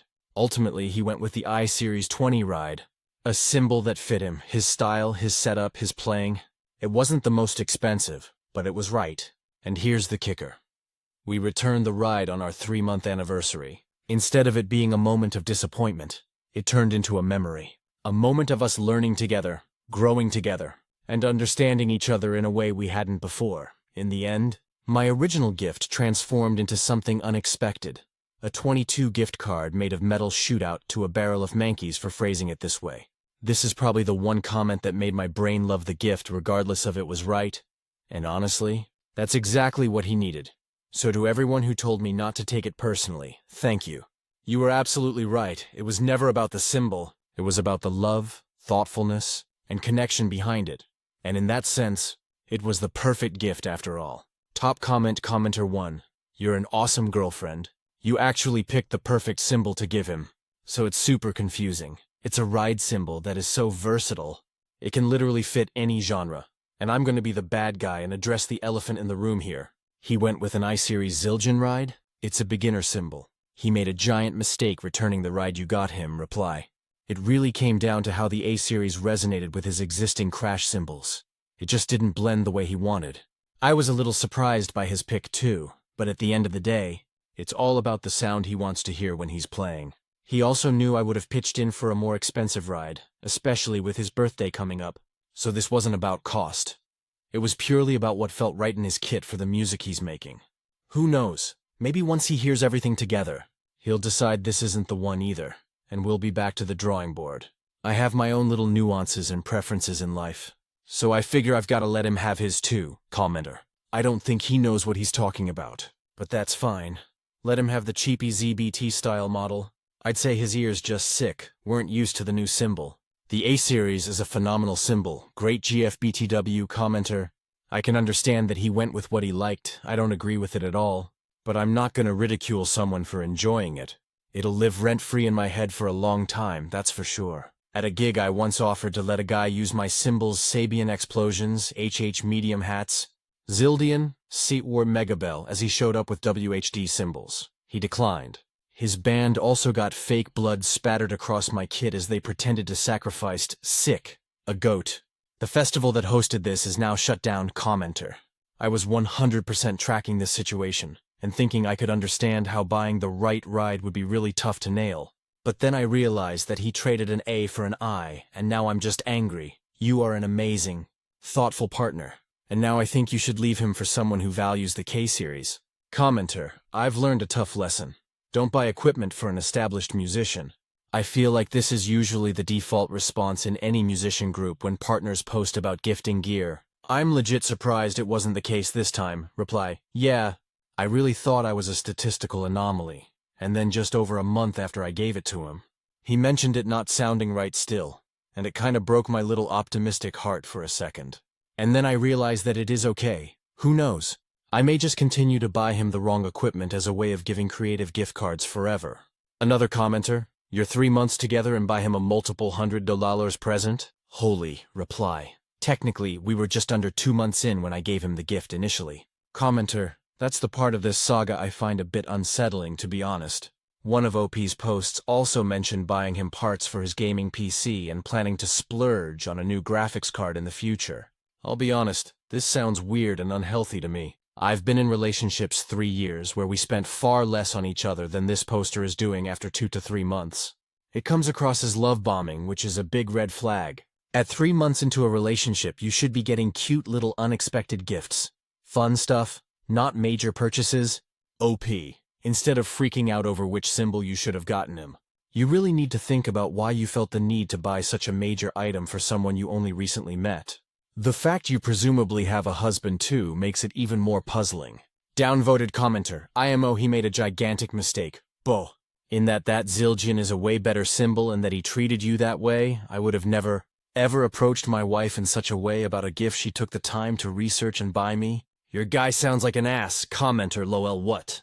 He clearly sounds like a nice guy with a wonderful girlfriend that care about each other. And everything came out roses in the end. You're ridiculous, reply. He has been very grateful since receiving the gift. He had no idea I was planning on giving him a ride when he went on his initial rant. I learned a ton about him and what he is looking for in his sound right now. And why. And that, ultimately, made me happier than if the A-ride had been perfect in his eyes. Another commenter, damn dude, if you're reading this, she's a keeper, commenter. And you chose the wrong ride symbol, stories number 21? My 28F boyfriend 29M let my stalker X28M into our apartment to leave me a birthday surprise. How do I handle this absurdity? Me 27F and my boyfriend 27M have been dating for 2 months. We have so much in common. He's super sweet and always goes the extra mile for me with grand romantic gestures. Even asking me out by buying me my favorite comic book and leaving a sticky note between the pages confessing his feelings. I've never gotten anything but amazing vibes from him this whole time until now. However, BF has a childhood friend 27F I'll call Sid. My boyfriend was very upfront when we started dating, that he and Sid had romantic feelings for each other in the past, but decided it would be best they only stayed friends since they didn't want to risk their friendship. I never actually met Sid before and have only heard about her from BF and vice versa. About 2 weeks ago my BF texted me super distraught, telling me that Sid called him, saying that she was too jealous of my and BF's relationship, and that she couldn't stand being BF's friend while he was in a happy relationship with me. She basically gave BF an ultimatum of him having to break up with me, or she would cut him out of her life. I was baffled by this, thinking that this 27-year-old woman, who had mutually agreed with BF that they would never date, was so childish to give him a ridiculous ultimatum, and I voiced that to him. He got mad at me, saying it's not that simple, and seemed to be seriously considering breaking up with me just to stay friends with Sid. I was in disbelief that he couldn't see how manipulative and abusive this was, and that the obvious conclusion would be to cut her off, since she was clearly toxic and controlling. But he was still on the fence, and we ended up taking a break and not talking while he thought it over. The next week and a half he barely talked to me, telling me he's in a very hard place while I became increasingly frustrated that this would even be a hard choice. Like, we're in a happy relationship, and he's debating breaking up because his crazy friend can't handle her jealousy? I was fuming. He then finally came to me after that time of not talking, saying he decided to choose me and leave his friendship with Sid behind. But by that time I was so mad that it was even a choice that took 2 whole weeks to decide to begin with that I ended up breaking up with him anyway. Now his friends are telling me I'm an asshole for not breaking up with him sooner, because now Sid is still cutting him out for picking me over her, and I'm still leaving him. Whereas if I had broken up with him during the weeks he was thinking it over, he would have at least been able to stay friends with Sid. But honestly, I didn't even realize how mad I was until he picked me and made it seem like he was some kind of martyr for doing so. Am I the a-hole? Update. Apparently, Sid has completely cut EXBF off and blocked him on everything. He is begging me to take him back, even contacting my friends to attempt to convince me. Luckily, all my friends are telling him to F off. He wrote me some 2,000-word essay on how I'm the best thing that ever happened to him, and that he was blinded by his happy childhood memories of Sid. I also found out they slept together in the past before we started dating, so that's cool. But it was just a one-night stand to see what could have been. Either way, he was definitely hiding more about his relationship with Sid than I was told. I don't really care anymore. I'm not taking him back. He's a grown-ass man who should have known better than to ghost me for 2 weeks to think it over, as if things would be the same after he decided to pick me. Doubt anything else interesting will happen, but I might update if it does. I'm honestly just hoping this will be a reality check for him, and he'll get the message. At least his friends have stopped bothering me. Original post. I 28F broke up with my ex 28M 10 months ago, but he will not get over it. Despite me wishing to no longer interact with my ex, as well me as dating someone new Cole, 29M, my ex has been trying to win me back by doing over-the-top things like sending me gift baskets, love letters, chocolates, etc., even though I've blocked his number on all social media and always ignore his attempts to woo me with his gifts. He never actually interacts with me directly, never waits for me outside or tries to talk to me. He just leaves me gifts at our doorstep and runs away.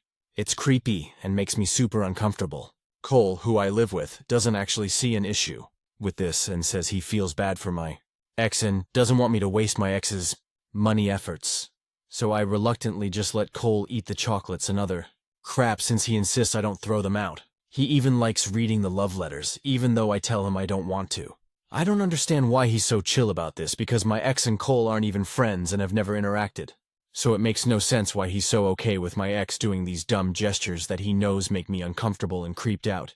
If anything, Cole should be pissed off that someone is trying to steal his girlfriend, right? Anyway, all of this finally came to a head on my birthday. After work, I came home to our apartment decorated in balloons, chocolates, and flowers. I'm immediately touched, thinking all of this was a surprise from Cole. Nope. Apparently, my ex actually came over with all this crap, buzzed our apartment doorbell, Cole let him in, and allowed my ex to decorate our apartment and leave gifts for me. Then my ex left before I could get home. Cole apparently saw no issue with this. He literally let my ex into our apartment like it was no big deal because my ex came all the way with all these gifts, which was such a thoughtful gesture. Now I feel totally unsafe. What if my ex secretly left a hidden camera or something? I have no idea why Cole is so fine with all of this. I've talked to him over and over, and he won't understand why I would want to reject free stuff from someone who cares about me. I love Cole, but the fact that he actually let my ex into our apartment was a huge breach of my trust, and I have no clue how to deal with this. Is this relationship just unsalvageable, or is there a way I can get it through Cole's head that none of this is okay? Could Cole have ulterior motives by letting my ex do all of these things? Any advice is welcome. I just have no clue how to handle this absurd situation. Thanks, Edit. Thank you for all the insight. Everyone, I really appreciate it. I don't have the money to do everything that was recommended, but I am going to do some investigating into Cole and my ex, possibly being in cahoots with each other, and confront Cole this weekend. Likely to end this clusterfuck of a relationship. If there's any interest, I'll update if anything significant happens. Thank you again. Edit 2, fixed an error. Sum of comments commenter. Something is very wrong with Cole. What the fuck does he mean he feels bad for your ex who's stalking you? Do you mind if I ask why you're already living with Cole? Reply, cost of living mostly. I live in a very expensive city, so I was living month to month on my own. He basically offered to be my roommate so that we can go half and half on the rent, internet, utilities, and it would relieve my financial stress, which it has a lot. It might have been stupid to jump the gun at us moving in so quickly, but he had only shown green flags until now. I can technically kick him out and try to look for a different roommate if things are totally done for since most of the stuff in our apartment is mine. Commenter. How did you meet Cole? Reply, through work. We both worked together in retail for a couple of years before I moved to a proper salary job and casually stayed in touch with him after I quit. We would text to just catch up and play video games together over Steam. A couple of months after I broke up with my ex, he asked me out for coffee and things just progressed from there. Commenter. How do you know Cole and your ex don't know each other? They seem like buddies to me. How do you know Cole? How long have you been together? Reply.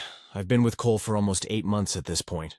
I have no idea how the two of them could have met since they don't share any friends, went to different schools, work totally different jobs, and have completely different interests. Unless they secretly became friends while my ex has been stalking me, and he's hidden that from me, which would just be absolutely ridiculous because who would want to be friends with the guy who is stalking, trying to steal your girlfriend? But at this point, I have no idea anymore. Commenter. I think they have become secret allies. You need to get away from Cole. In the meantime, all gifts and edibles get destroyed, cut up and coated with bleach so they can't be used, eaten or gifted. Put them in the big dumpster and send a photo to your ex each time. Tell him this is what you think of his garbage gifts. Does Cole have friends and family? If so, tell them all what he's doing. Shame is a powerful motivator. Reply. Cole has been the one eating all the edibles and interacting with the gifts. I do not even touch them, lol. My initial thought is maybe he wanted to keep my ex's gifts around so he could get free chocolates to eat. At this point, I wouldn't be surprised if he's actually that careless. His friends already know about all of this and seem to think it's funny that my ex is such a tryhard. His family lives across the country, but I could try texting them. Commenter. So then just deal with it if you won't put a stop to it. Just be with Jerky Cole and let him eat himself, silly girl. You need a backbone. And stay single for a while. Your picker is broken. Sorry to sound harsh, but I can't figure out why you have 2 jerks in a row and can't figure out when to break up or how to keep pests from your life. Reply. No. You're right. My ex was easy to break up with because I had only been dating him 2 months before he pulled some absolutely dumb crap that pissed me off so much I felt no remorse in dumping him instantly. With Cole, it's a bit different since I've known him years before dating and thought he was a really great guy until now. He's genuinely sweet in every other way except this one thing. But this one thing is definitely bad enough to outweigh the good things. It just sucks. But I have to think about my safety first. Commenter, OP, they know each other. Think about it. There is no way your ex is going to be chill handing out and decorating the apartment while your BF is literally watching him. And you BF isn't going to be chill letting your ex do that. I'm really concerned they are in this together, and you are in danger. Reply, I'm really starting to think this could be the case. My BF is WFH, so there's a chance he caught my ex while he was dropping things off and they talked. He denies that, but I'm becoming more and more paranoid now. And I am definitely going to see what I can do to end this relationship in case they are secretly in cahoots. To another commenter, I'm 99% sure they weren't friends originally, but I am starting to think they have come in contact at some point before this birthday incident, and Cole has been keeping this from me. Background: I grew up with an abusive mom and an absent father, so my relationship understandings are probably screwed up. Maybe I should probably go back to therapy for a while after this before putting myself out there again. The green flags Cole showed, I meant he only showed green flags before we started properly dating and we moved in together.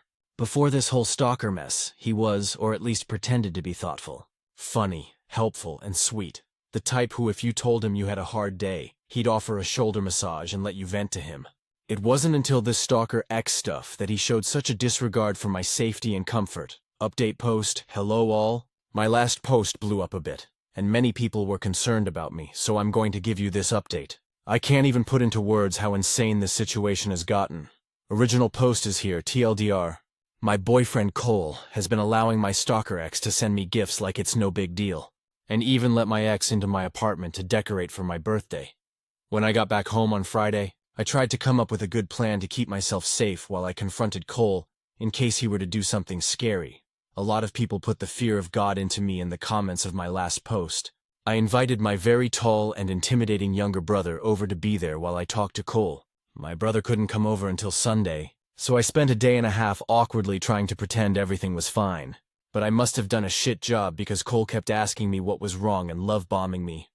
Eventually Sunday came around. My brother showed up and we grilled Cole about why the hell he's been so fine with my ex coming around with gifts, and even letting him in to decorate our apartment for my birthday. I was not ready. All of you had a lot of theories. One of which came up a lot was that the two knew each other, and/or were working together to do this. If anything, I would have rather that been the case because the truth is so much more fucked up. Basically, Cole has been fixated on my ex. He has essentially been stalking my stalker. Cole admitted that he made fake social media accounts, yes, multiple, to follow my ex, and has been stalking his Instagram and Facebook apparently. My ex has been making a lot of vent posts about me and how hurt he is that I'm not returning his feelings, and have moved on so fast, and Cole has been egging him on his alt accounts to get my ex to keep trying. The reason my ex is still stalking me is because Cole has been literally telling him to on his fucking alt accounts. It's obvious my ex is unstable if he's listening to random strangers telling to keep trying, and Cole is taking advantage of his instability by planting thoughts into his head. If I am to believe Cole's words, my ex has no idea that it's Cole that's been encouraging him to keep pursuing me. But I can't be certain about anything this guy says at this point. So why, you ask, was Cole doing all of this? That is exactly what my brother and I asked. This was his answer: to give my ex false hope. Basically to bully him. Anytime my ex angst posted on his social media about me, Cole got some sick satisfaction out of watching his misery. He wanted to string my ex along to keep trying to win my heart just to watch him fail over and over. Cole finds it hilarious that my ex is wasting so much money on gifts for me and that it's him who eats the chocolates and reads the desperate love letters my ex sends to me while I act like my ex's gifts are radioactive and avoid them. This has all been some sick game to see how long he can get my ex to keep pining for me. Who the hell even does this? I've been living in fear for months because Cole thinks it's funny to manipulate my ex and watch him be heartbroken. I cannot articulate how sick all of this is. How is this funny? What is wrong with him? He said he makes sure not to go too far by discouraging my ex to make direct contact with me, but I can't believe anything anymore. I've read so many stories of people who were dating someone who seemed so sweet initially, but turned out to be actually unhinged. But I naively never thought that could be me. I was so careless and dumb because I clung to someone who finally treated me with kindness. But he is a twisted man who turned my ex into a monster by feeding his delusions. I think if he hadn't done all this, my ex probably wouldn't still be stalking me in the first place. My constant fear and discomfort have just been an unfortunate byproduct of his little game of puppetry. I can't even comprehend how someone could do something like this. I'm so shaken up I feel like I'm spiraling. Suffice to say I'm living with my brother and his GF while my ex gets the hell out. I told him he needs to move out within the week, or I'm getting the cops involved. He didn't make a fuss or anything, surprisingly. He just looked at the floor like a kicked puppy. He hasn't even tried to call or text me, but I blocked him just in case. I'm going to see if my landlord can understand my situation and let me break lease early with no extra cost. But if I can't, my brother is going to cover the extra cost in the meantime, and I'll stay with him and his GF until I can find somewhere else. My brother is seriously a godsend. I'm definitely going to go back to therapy as soon as possible because this whole situation has me unable to sleep at night. Trust anyone, and I really need a better understanding of what are red flags in relationships.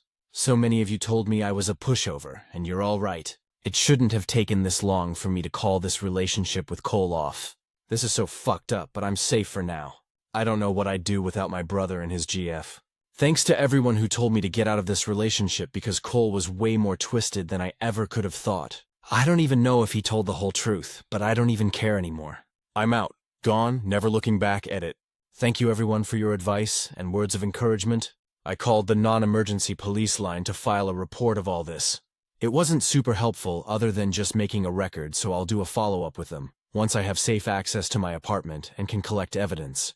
I unblocked Cole for now to gather any text evidence as some of you suggested, but he's been pretty quiet. He sent a photo of a couple of garbage bags full of his stuff, and he asked if he could have a day to say goodbye to my cat. I have her with me currently at my brother's place. No way am I letting her near him. I haven't replied yet. I turned read receipts off. Haven't contacted X1 yet, still figuring out the best way to do that. Tomorrow is a stat holiday where I live, so my brother and his GF will be home from work. We are working together to figure all this out. Definitely moving out of my current place as soon as I can. Sorry, I can't reply to all the comments. I'm still pretty overwhelmed and anxious, and there are so many that it's frying my brain, but I'm trying to read most of them. I appreciate every one of you. Though some commenter, holy shit. I'm glad you updated us, but WTF? That's absolutely insane, and I'm glad you're safe reply. Yeah, me too. I took the week off from work because I need to just figure all this shit out. I'm so full of anxiety, but my brother is trying to distract me by talking about competitive Pokemon, bless his heart.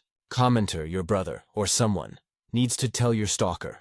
I have no sympathy for a stalker, but if this went down as described, he's basically been a victim of cyberbullying, and there is no way of knowing what might happen next. He needs a dose of reality for your safety, reply. I was so caught up in escaping that I never considered this. You're right, thank you for reminding me. My head is such a mess right now.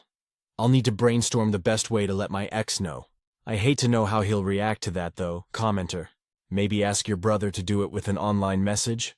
It definitely should not come from you, and this needs to head off any communication from your ex and his fake accounts. Reply. Oh, I am definitely not going to contact my stalker ex myself. I'll probably get my brother to do it since he at least met my ex a few times while I was dating. My dumb self didn't think to record Cole's confession so we don't have hard proof of his cyber harassment toward my ex. Just gotta hope he believes us and stops interacting with Cole's alt accounts. Though I don't know the name of Cole's alts. Just that he has them. Which is also complicated, OOP clarifies. He was sending me gifts before I started dating Cole, but it definitely ramped up after I started dating Cole. Stories number 22. My friends for not wanting to babysit our other friend's child. I am just gonna get straight into it. This is about a group of friends, 5 people, and one friend expecting us to provide her with free childcare. We are all in our mid-end 20s. Some of us go to university and work part-time. Others have finished their education and work. A friend of said friend group, I will call her Lily here, got pregnant about 3 years ago. She was separated from the child's father when she found out she was pregnant, and it was clear to all of us, Lily included, that he would be a deadbeat should Lily decide to keep the pregnancy going and get the baby, since we are all pretty close. She discussed this with us. We are all women, by the way. All 4 of us said that the decision was solely Lily's, and we understand her situation sucks. But also all four of us were leaning towards an abortion with the following reasons. Lily had no stable income at that time. Her parents were supporting her financially, and adding the burden of a child to that seemed unfair. The father would be a deadbeat, meaning she was going to be on her own with this kid. Lily loves her freedom. She has very big fear of missing out. As a single mother in a group of 5 single young women, there would be many things she would have to miss out on. Well, she still decided to keep the pregnancy, and gave birth to her baby little over 2 years ago. Since then she has been miserable, but not only her. Our friendship is suffering, and we are getting tired of her. The father is a deadbeat, as expected. He has no contact with Lily. She expects this baby to be all of our responsibility. She expects to drop the kid on one of us whenever she wants or needs to. She expects us to rotate with missing out on events so she can take part in some of them, as if this kid was a common responsibility to all 5 of us, and not just her. We specifically don't have kids, because we want to live our lives and not take care of a child. Lily gets frustrated with us over this. She thinks as friends we should take on this responsibility together. We think she was the one who decided to have this child. It was her decision and is her responsibility. So, Reddit, are we the assholes for not taking care of Lily's child equally? Edit, Lily thinks we should step in, because the father is a deadbeat and she should not have to do it on her own. Commenter, unfortunately Lily is overwhelmed and probably lonely. Carrying all the responsibilities of a toddler is no joke. She likely needs mom friends who can alternate babysitting with her, and understand and can commiserate the burden of parenthood, but y'all aren't parents. It's normal when people shift from young, free, and single to not so much, to drift from friendship groups that no longer share many commonalities. Beyond that, not your circus, it's her reply. This is really hard, because Lily does not enjoy all the mom talk. She feels like a lot of mothers lose their personality when they become a mother, and that is something she never wanted. So it is not easy for her to become friends with other parents, and I get it. I am not interested in breast milk and diaper talk either. She also would not enjoy watching other people's kids. It is tough, because at the end, she just wants her life back, I guess. But that won't happen. Commenter, she also would not enjoy watching other people's kids, but she expects you guys to? Reply, I'll try to explain her thinking. She would love for us to see her child a little bit as our own. She does not really like taking care of other kids, but she loves her own child, so she would like it to be the same with us. I just think she has this Hollywood image in her head where one woman gets pregnant, and the other 4 move into a big house with her, and they raise that baby together equally responsible. The thing is, and I do feel shitty for saying this, we don't want that. We don't want to miss out on things. We don't want to spend our money on baby stuff. We don't want to get woken up in the middle of the night. We don't want kids right now. Update post. First of all, I am sorry for taking so long to update, but it kind of took longer than I expected, and it was a process. I took your messages to heart. After posting here, I first talked to the other 3, making sure we were all on the same page. We then arranged a meetup with Lily and had a very long, very tough conversation. We were really honest with her. We told her we love her dearly, but her child was solely her responsibility. We are not, and also do not want to be any sort of parents to her child. Here's what we discussed. We discussed what you guys suggested. Maybe she could try to make mom friends, so she has people who actually can relate to her. And also they can build some kind of babysitting schedule. Maybe she needs therapy. She still has not adjusted to being a mom, and it's about time. We also wanted to set some rules in place. 3, we won't miss any events to babysit her child, unless there is an emergency, meaning somebody is injured or dead. 4, we are open to do child-friendly activities sometimes, but not all of our meetings will be child-friendly. Either she has a babysitter for that who is none of us, or she has to miss some of our activities. 5, our studies, our jobs are our main priorities. We won't sacrifice that because she has to as a mother. 6, we offered her 1 Saturday evening night of babysitting a month. The 4 of us would rotate, meaning every 4 months it would be my turn where she could do whatever she wants and go wherever she wants for that time. In addition to that, we are willing to rotate babysitting her child while she is in therapy sessions if she decided to go. It was a really long talk, and I am probably missing some things we all said. All of us cried a lot. We talked for a long time. Lily was very disappointed and explained all the things we already knew, how she expected us to take on her child as if it was ours. All the things I already mentioned in my last post, but she said she needed to just let this sink in. I saw her pain that day, and all 4 of us felt really bad and sorry for her, but it was a weight off my chest I can't even explain. Lily has found a therapist and is looking forward to start therapy in October. I truly hope this helps her let go of some of the sadness and also learn to accept her situation as a single mother, and that we can continue to be friends with her. Thank you guys for helping me out. Stories number 23. If I told my good friends they need to keep an eye on their autistic son while visiting my house. So, we have great friends with an autistic son. We'll call him Tom. While I love them and Tom dearly, Tom has been allowed to run freely around my house with very little supervision. Our basement is set up as a play area for my kids. We have a bookshelf with Legos, among other things, for display only. Tom has broken numerous toys, Lego sets, broken my son's school crafts and drawings that I wanted to keep for memory, and pulled off the buttons on our pillows. The list goes on. Most recently, he broke a very expensive case holding a very large collectible. Collectible was not damaged, thank God. I am just fed up with it. My husband, my kids and I don't want to have to always keep an eye on Tom. I feel bad because I'm sure Tom is a handful at home, but he is also not our responsibility. I know it takes a village, but we are busy hosting among other things. My sons don't want that responsibility, and it's just not fair to expect that of them. They are just kids themselves, even if they are older than Tom. Some of our mutual friends stopped inviting them over because of the same issue. I don't want to do that, but I also want my house intact with nothing broken. I don't blame Tom entirely. I'm more frustrated with his parents. AITA. If I told them Tom is not allowed to play in the basement anymore and that they also need to keep an eye on him their entire visit? This is my first post and I am overwhelmed with the replies. Maybe some more context will answer a lot of questions. We live in different states. We take turns visiting each other, so it's not always at my house. We do sometimes meet at the playground, but it doesn't always work out due to inclement weather. My kids are my main priority, so comments about me not advocating for my kids are absurd. I teach my kids to have compassion. They understand. If I have to BTA and cut them off, then I 100% would. We Tom-proof our house when we know they are coming over. The toys that Tom breaks my kids don't care for. My kids' crafts and drawings are my keepsakes. My kids make so many I can't keep up. I take pics of them, and most go in the trash as I can't keep everything. Parents are apologetic. They sometimes bring gifts, new toys for my kids as an apology to make up for it. They have never offered to pay for broken things, but I wouldn't have accepted since it didn't cost much. Had Tom broken the collectible, I would have made them replace it. When all is said and done, it's more of a nuisance. I will have a talk with parents, even if AMI the a whole. Comments, commenter 1 NTA, but keep in mind, most people would have felt awful the first time their kid broke something and would keep a better eye on him without you having to ask. The fact that they haven't done that themselves makes me think they might not respond well when you bring it up. Commenter 2 NTA, as your friend. If my child behaved this way, autistic or not, and broke things multiple times, and with some of them being sentimental and expensive, I'd honestly be so embarrassed. I'm shocked your friends haven't apologized or offered to replace anything.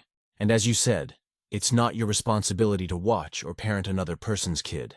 Especially in your own home, it's the parents' responsibility to teach their kids how to behave at other people's homes, and their responsibility to find other childcare if their kid just cannot do it? Commenter 3 NTA for making that choice, but I think it's the wrong one, for one thing. It's not fair for your children to have their toys and space destroyed. You should stop inviting them. If friend asks why, be honest. Maybe when she realizes that no one is inviting her to their home, she'll wake up to the issues that the lack of her parenting has caused. Commenter 4 sounds to me like Tom's parents have not done much to help him cope outside the home or have respect for other people and their belongings. Feel like they need a break from having to constantly watch Tom and feel like your house is a safe place to do that. You can talk to them, but I would not expect contrition or remorse. Tom is autistic and he can't help himself, is what they'll say. How can you hold that against him? If they felt responsible for the damage he causes, they would have offered to replace what he has broken. But because it's all toys, they don't see it as valuable enough to make up for. You should not have to Tom-proof your home every time they visit. Either meet them at a park or some other place, or visit them at their own home. You are allowed to protect your home. Stories number 24. He called me dad for the first time, and I don't think I've ever felt something hit me that hard.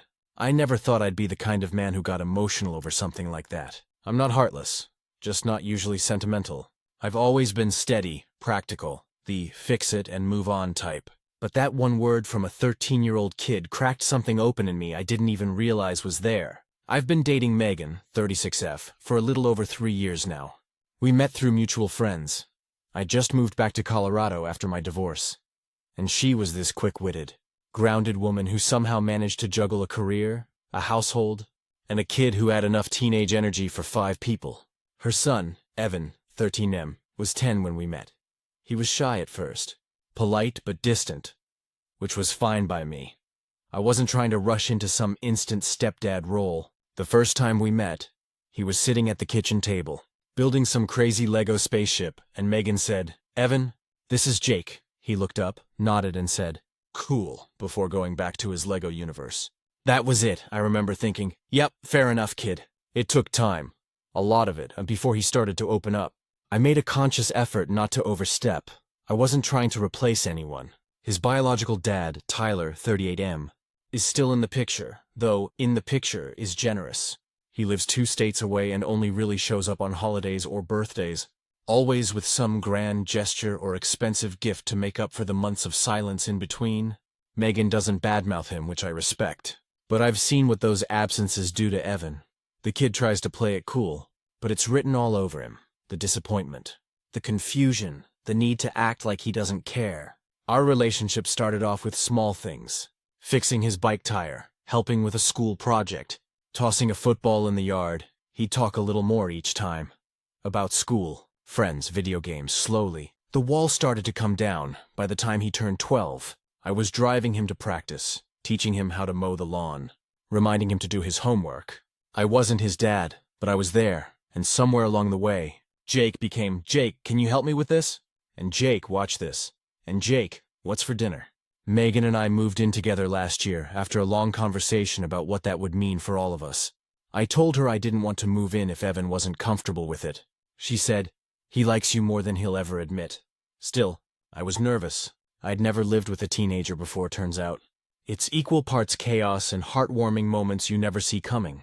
He'll complain about cleaning his room, roll his eyes when I ask him to put his dishes away. Then 5 minutes later, come into the living room and flop on the couch next to me, just to talk about some YouTuber I've never heard of. We've settled into this easy rhythm, like a weird little family that works. And then, last Saturday, it happened. We were at the hardware store. He wanted to help me build a treehouse in the backyard. His idea, not mine. He'd been saving up for materials with his allowance, and I figured, why not? So we're in the lumber aisle, arguing about which kind of screws we need, when the guy behind the counter asks, "Is this for your dad's project?" Without missing a beat, Evan goes, "Yeah, we're building a treehouse. Your dad?" I swear, for a second, the air just left the room. I didn't even know what to say. I looked at him, but he was completely focused on comparing prices, like it was the most normal thing in the world. We bought our stuff, loaded it into the truck, and on the drive home, I could feel this weird, heavy warmth sitting in my chest. It wasn't about pride. Exactly, it was something deeper. When we got home, he started unloading the wood and said, "Hey Dad, can you grab the tape measure?" He said it again, like it wasn't a slip, like it was real. I didn't even correct him. I just handed him the tape measure and said, "Yeah, bud, here." That night, after he went to bed, I told Megan what happened. She just smiled. That quiet, knowing smile that says she's not surprised at all. "He's been testing it out," she said softly. "He called you that once to me a few weeks ago, just to see how it felt." I think that's when I actually teared up. Not big, dramatic tears. Just that kind that you blink away because you're not sure what else to do with them. It's hard to explain to anyone who's never been a step-parent, or even a step-anything. You don't get the automatic love or recognition. You earn it, piece by piece, day by day. You show up, even when you don't have to. You keep showing up until one day, they look at you and see something more. I never wanted to replace Tyler. That's not what this is about. But hearing Evan say that word, Dad, felt like he was giving me permission to belong. It's been a week now, and he doesn't say it all the time. Sometimes it's Jake, sometimes it's Dad, sometimes it's just hey. But every time he does, it hits me like the first time all over again yesterday. He asked if I could come to his school's basketball game. He said, "You'll come, right, Dad?" I swear I almost forgot how to breathe. I showed up early, sat in the bleachers, and when he scored his first basket, he looked over and gave me this huge grin, the kind that says, "I see you, you're mine too," and for the first time in a long time, I realized I didn't just get a second chance at love with Megan. I got a second chance at family update. It's been about 8 months since that day at the hardware store. and things have shifted in ways I didn't expect. Some good, some complicated, all of them real. After Evan first called me Dad, he didn't make a big deal about it. Neither did I. But it's funny how one word changes everything, even when no one talks about it. Suddenly, I was more aware of my place in their lives. The way he'd leave his backpack by the door and I'd find his sneakers next to mine. The way Megan would say, "Can you talk to him about his homework?" instead of, "Can you help him?" It all just settled for a while. It felt perfect, too perfect maybe. Then Tyler found out apparently Evan let it slip while talking to him on the phone. Tyler asked about the treehouse, and Evan said something like, "Yeah, Dad helped me build it," Tyler asked. "Me?" And Evan said, "No, Jake, that was the match that lit the fuse." Tyler called Megan that night. I was in the kitchen doing dishes when I heard her voice go from calm to sharp. She kept saying, "Tyler, stop. You haven't been around. You don't get to be mad about this." I tried to keep my head down, but I could hear every word. He was furious. Said I was overstepping, that I was trying to replace him, that Megan was letting her new boyfriend, his words, even though we've been together for years, brainwash his kid. When Megan got off the phone, she just sat at the table and rubbed her temples. "He's not mad at you," she said. "He's mad at himself, but he doesn't know how to say that." I wanted to believe that. But the next day, Tyler called me directly. I'll be honest, I didn't want to answer, but Megan said it'd be better to face it head on. The call started polite enough, all fake civility and clipped sentences. Then he said, "I heard Evan's calling you Dad now." I didn't know what to say. "Anything I said would sound wrong," he went on. "You don't get to take that from me. You don't know what we've been through." I wanted to tell him that I didn't take anything, that I just showed up when he didn't, but I bit my tongue. Instead, I said, "Evan can call me whatever he wants. I'm not trying to replace you." He hung up after that. For a while, I thought that'd be the end of it. But it wasn't. Tyler started showing up more. First for calls, then visits. He'd drive out for a weekend, take Evan for a day, sometimes overnight. At first I was glad. Evan needs his dad, and I'd never stand in the way of that. But the visits had this weird energy to them. Like Tyler was trying to prove something. Evan would come home exhausted and quiet. When I asked if everything was okay, he'd just shrug. Eventually, Megan sat him down and got it out of him, apparently. Tyler had been asking him things like, "So, do you call Jake Dad all the time now?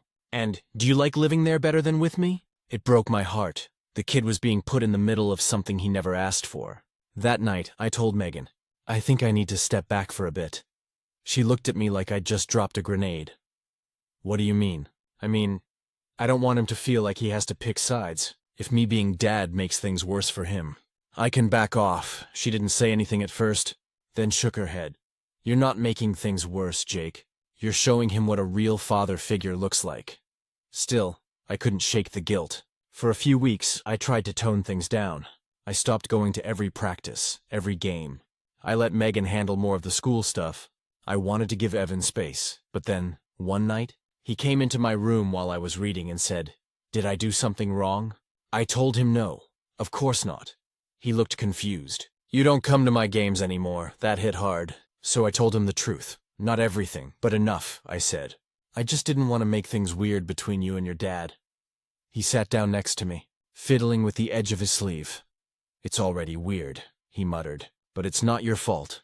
Then he said something I'll never forget. "When I call you Dad, it's because you're the one who's here." That was it. I don't think he realized how much those words meant to me. After that, I stopped holding back. I showed up again, not to take anyone's place, but to keep the promise I made to that kid without ever saying it out loud. That I'd be there. A few weeks later, Tyler actually reached out again. I was surprised.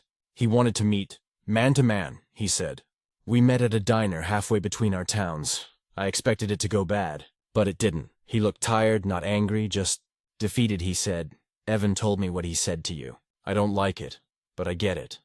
That was the first honest thing I'd heard from him. We talked for over an hour, about Evan, about how to make this work. He admitted he's been struggling. New job, new girlfriend, trying to be a dad long distance.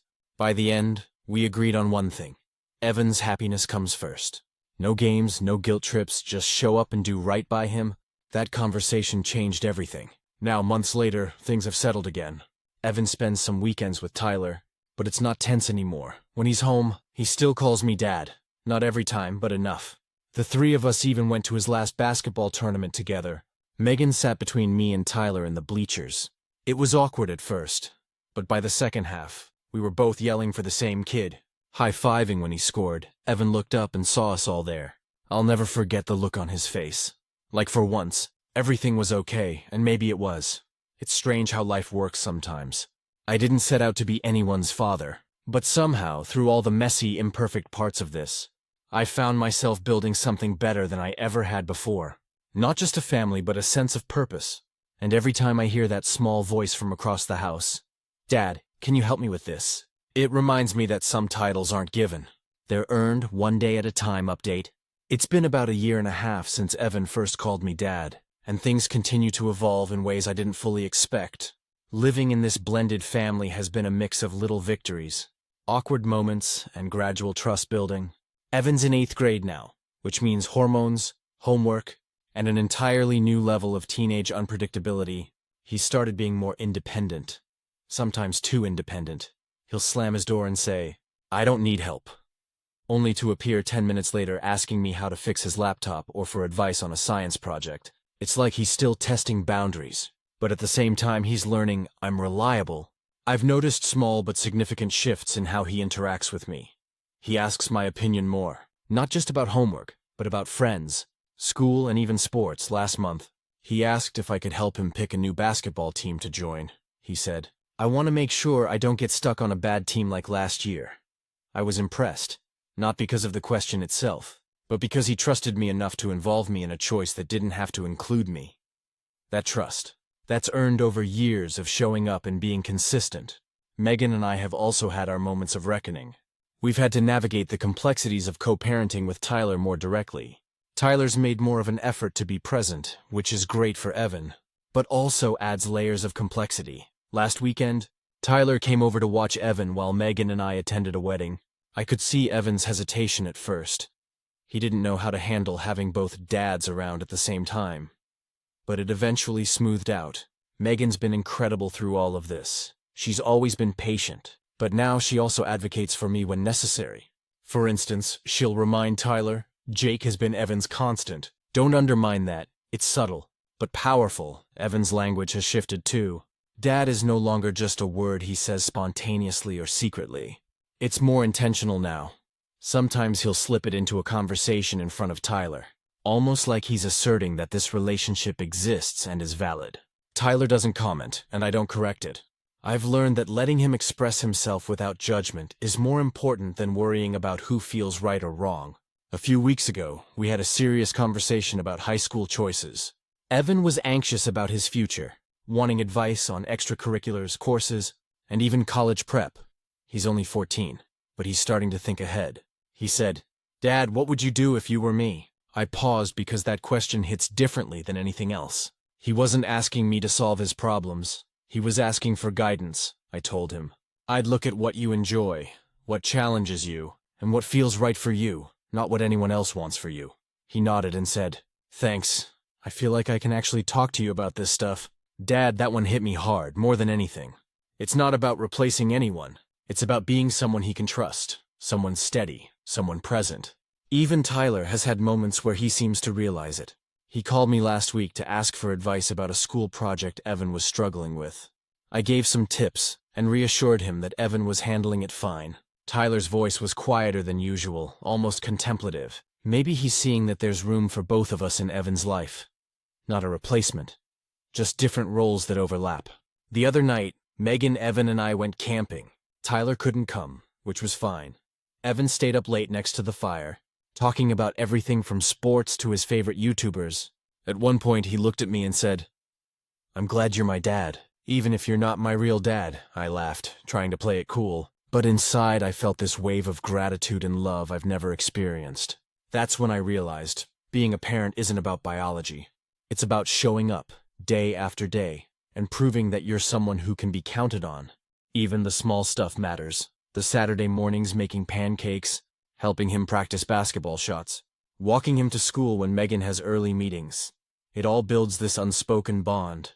We've started doing little rituals too, every Friday night. It's pizza and a movie. Evan picks the movie, I make the pizza dough from scratch. Megan sometimes joins, sometimes leaves us to it. Those nights are sacred. There are time, and Evan looks forward to them as much as I do. It's still a balancing act. Tyler's presence, Megan's work schedule, Evan's growing independence. It's all complicated. But slowly, we're finding a rhythm that works. I'm realizing that parenthood isn't about control or titles. It's about showing up, listening, guiding, and loving. Consistently, relentlessly, and unconditionally. I don't know what the future holds. High school, college, life's twists and turns, they're coming fast. But for now, I know that Evan feels secure, loved and seen. And I know that whatever comes, I've earned my place in his life. Not because I claimed it, but because I've been present. And honestly, that's more than enough. Final update. It's been almost 5 years since Evan first called me Dad. 5 years of late-night homework help, basketball practices, science fairs, and countless small moments that, looking back, added up to something I never expected, a real, unshakable father-son bond. High school hit Evan hard. Hormones, social dynamics, grades, sports, and all the drama that comes with being a teenager. But through it all, the relationship we built carried him. He still calls me Dad, not every second, not always out loud, but in ways that matter.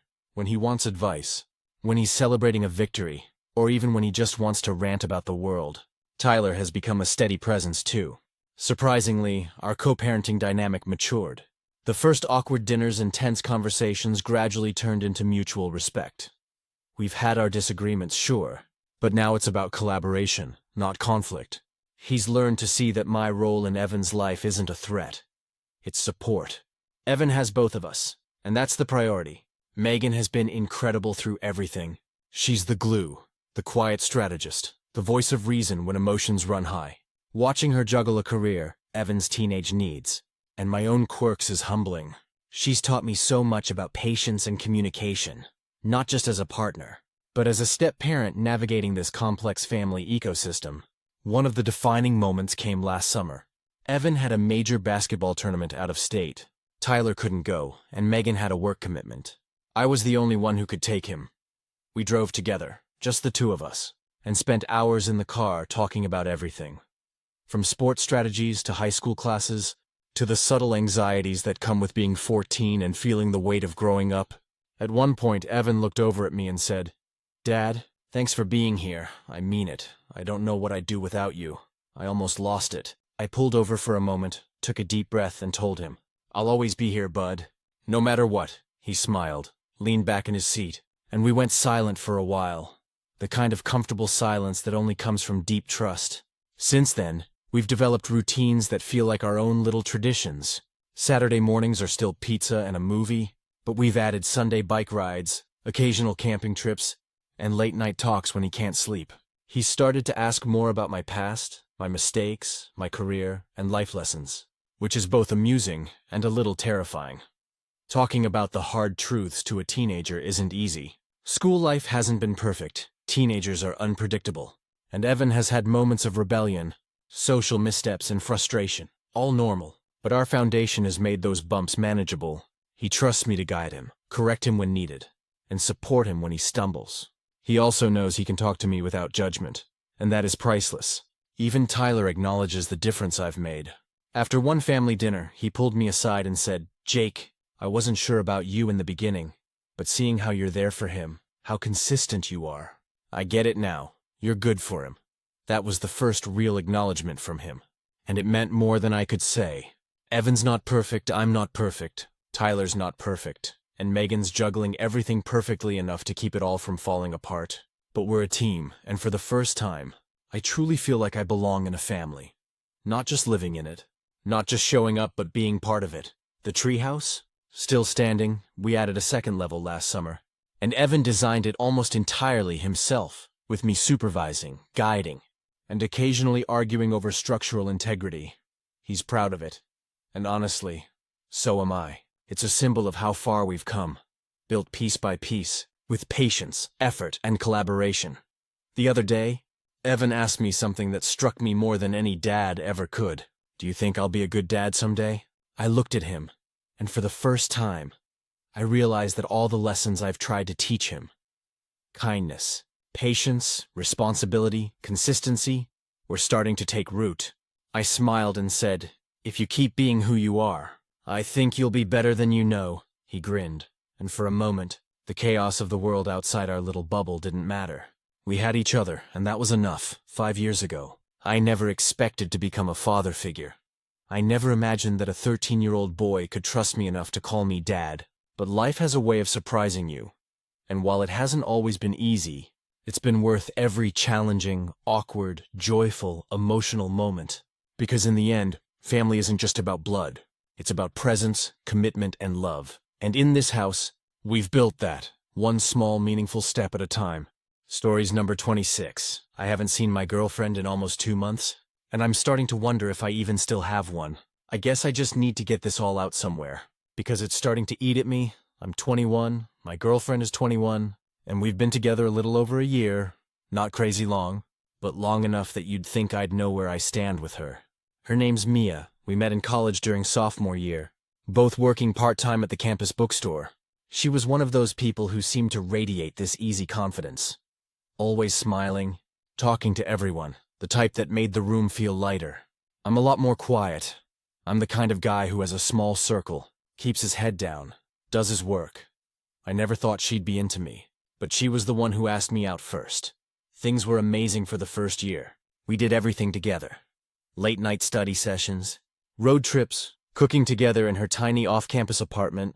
She used to send me these random texts during the day, like thinking of you or a photo of her lunch with "wish you were here."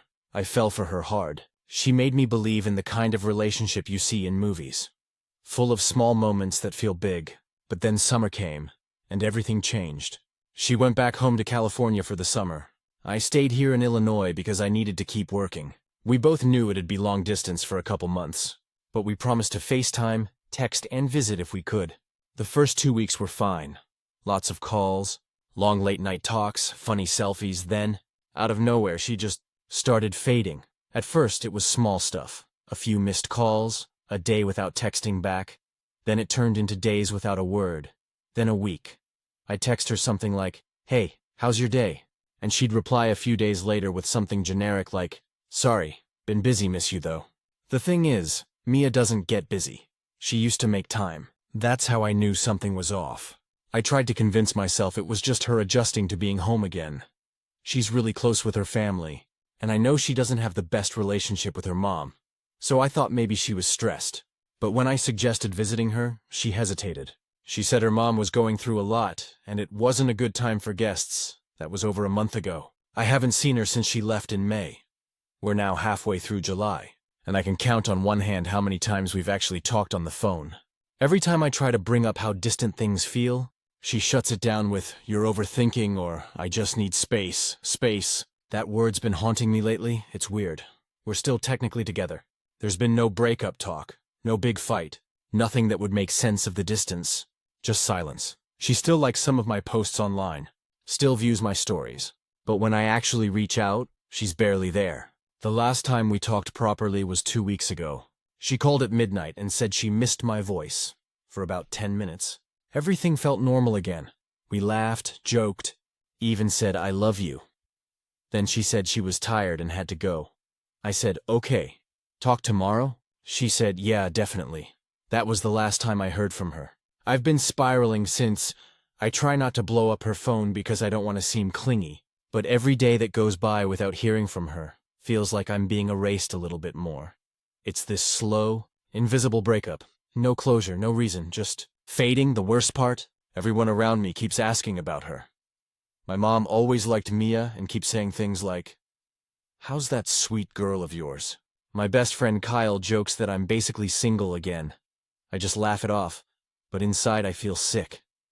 I keep replaying everything in my head, wondering what I did wrong. Did I text too much? Not enough? Did she meet someone else? Every time I ask, she swears she hasn't. But how am I supposed to believe that when she can go almost 2 months without seeing me or making plans? She used to talk about our future. Moving in together after college, traveling, even adopting a dog. Now she doesn't even ask how my day was. It's like the person I loved has vanished and been replaced by a ghost who occasionally leaves a breadcrumb to keep me from walking away completely. I've thought about ending it. God, I've written out the message a dozen times. I love you, but I can't keep feeling like I'm the only one trying. Every time, I can't hit send, because what if she's really just going through something? What if I'm giving up too soon? But then again, what if I'm just being strung along? My roommate Jake told me last night, "You don't need to wait for someone who's not waiting for you." I wanted to argue, but I couldn't, because deep down, I know he's right. I'm sitting here holding on to something that doesn't even feel real anymore. It's been 56 days since I last saw her face in person. 56 days since she kissed me goodbye and said, "Don't worry, we'll FaceTime all the time." Now I don't even know if I'll see her again before the semester starts. I keep checking her social media like an idiot, trying to find clues. A couple days ago, she posted a story at a beach bonfire. I saw a guy's arm next to her, but couldn't tell who it was. I stared at that photo way too long, trying to convince myself it was just a friend.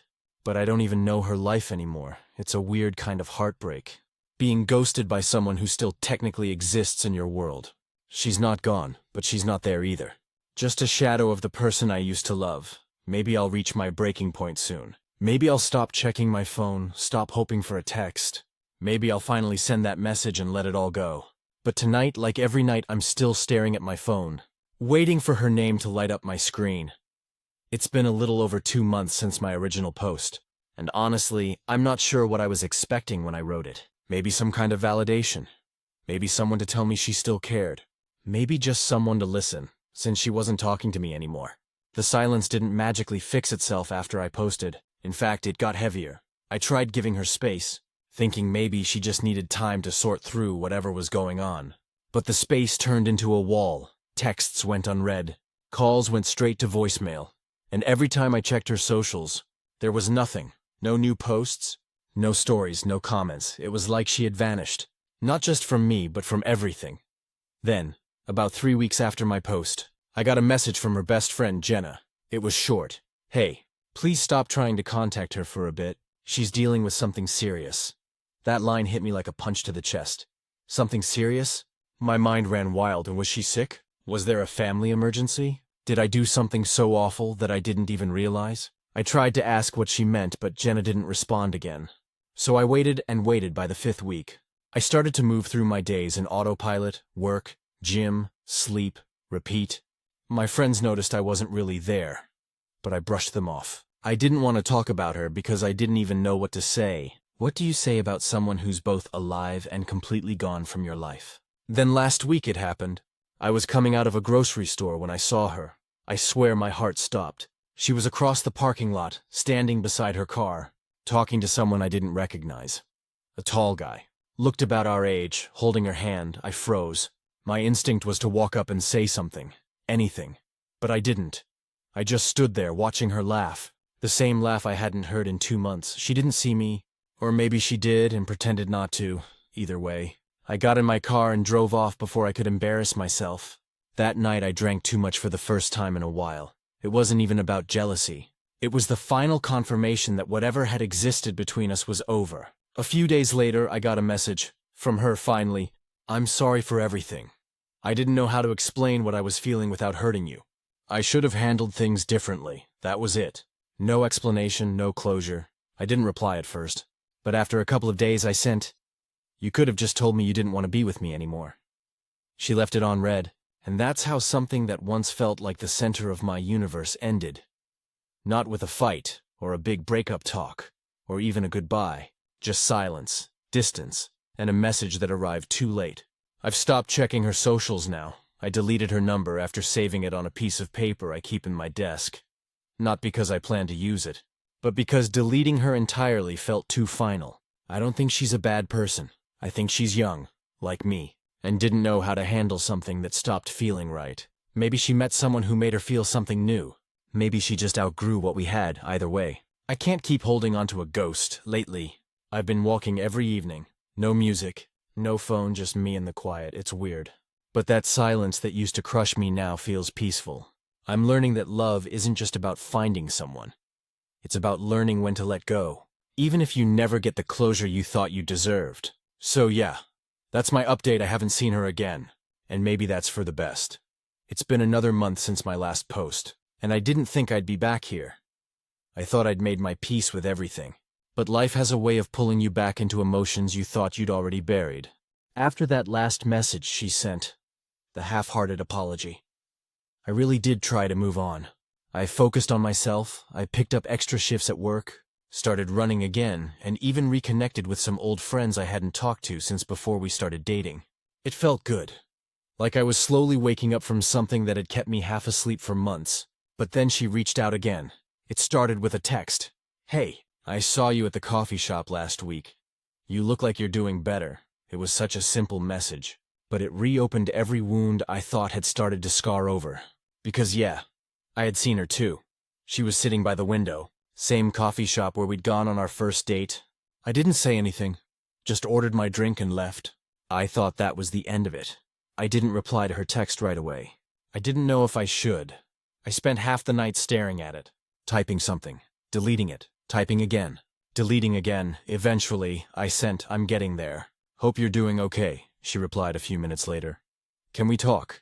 "Not like that, I just want to explain, please," so we met. I told myself it was just for closure, but deep down, I knew part of me still wanted to see her. Maybe I just wanted answers. Or maybe I wanted to see if there was still something there, even after everything. We met at a park near her apartment. It was late afternoon, golden hour, that weird time of day where everything feels a little too beautiful to be real. She looked different, not dramatically, just older maybe, tired. She hugged me, and I froze before awkwardly patting her back. It wasn't the same. We sat on a bench and she started talking. She told me that around the time she went silent, her dad had relapsed, drinking again after years of being sober. She said she'd been dealing with that, trying to help her mom, and it all became too much. She admitted she shut everyone out, not just me, but then she hesitated and said, "And then I met someone through work, and I got confused." I think that was the part that hurt the most. The honesty that came too late. She said it wasn't planned, that she didn't mean for it to happen, that it wasn't serious, that she just needed a distraction from everything falling apart around her. I sat there silent, trying to process it. She cried, I didn't. I think I was too numb to even react after she finished. She said she was sorry again, for the silence, for how she handled things, for not being brave enough to end it properly. She said she didn't expect forgiveness. She just wanted me to know the truth. I told her I appreciated her honesty, but I didn't know what to do with it. Because the person she was describing, the one who hurt me, who ghosted me, who lied, wasn't the girl I'd fallen in love with. It was someone else entirely. We talked for a while longer. Then I told her I had to go. As I stood up, she asked, "Can we still be friends?" And I said, "Maybe someday, but not right now." She nodded. And that was it. No hug this time, just two people sitting on a bench as the sun went down, realizing they weren't part of each other's lives anymore. Since then, I've actually been doing better. Like really better. Not the kind of better you post online to convince yourself. I've started focusing on things I let die when I was with her. Art, music, even just spending time with people who make me laugh without feeling heavy. I think I finally understand that closure doesn't come from other people. It's not something they give you. It's something you create when you decide you've had enough of hurting. If I'm being honest, part of me will always care about her. You can't just erase someone who shared that much of your life. But she's not the same person anymore, and neither am I. A friend told me something that stuck. Sometimes people leave, not because you're not enough, but because they're still trying to figure out who they are. I think that's what happened. So, yeah, we talked, I got my closure, and for the first time in a long time, I feel free.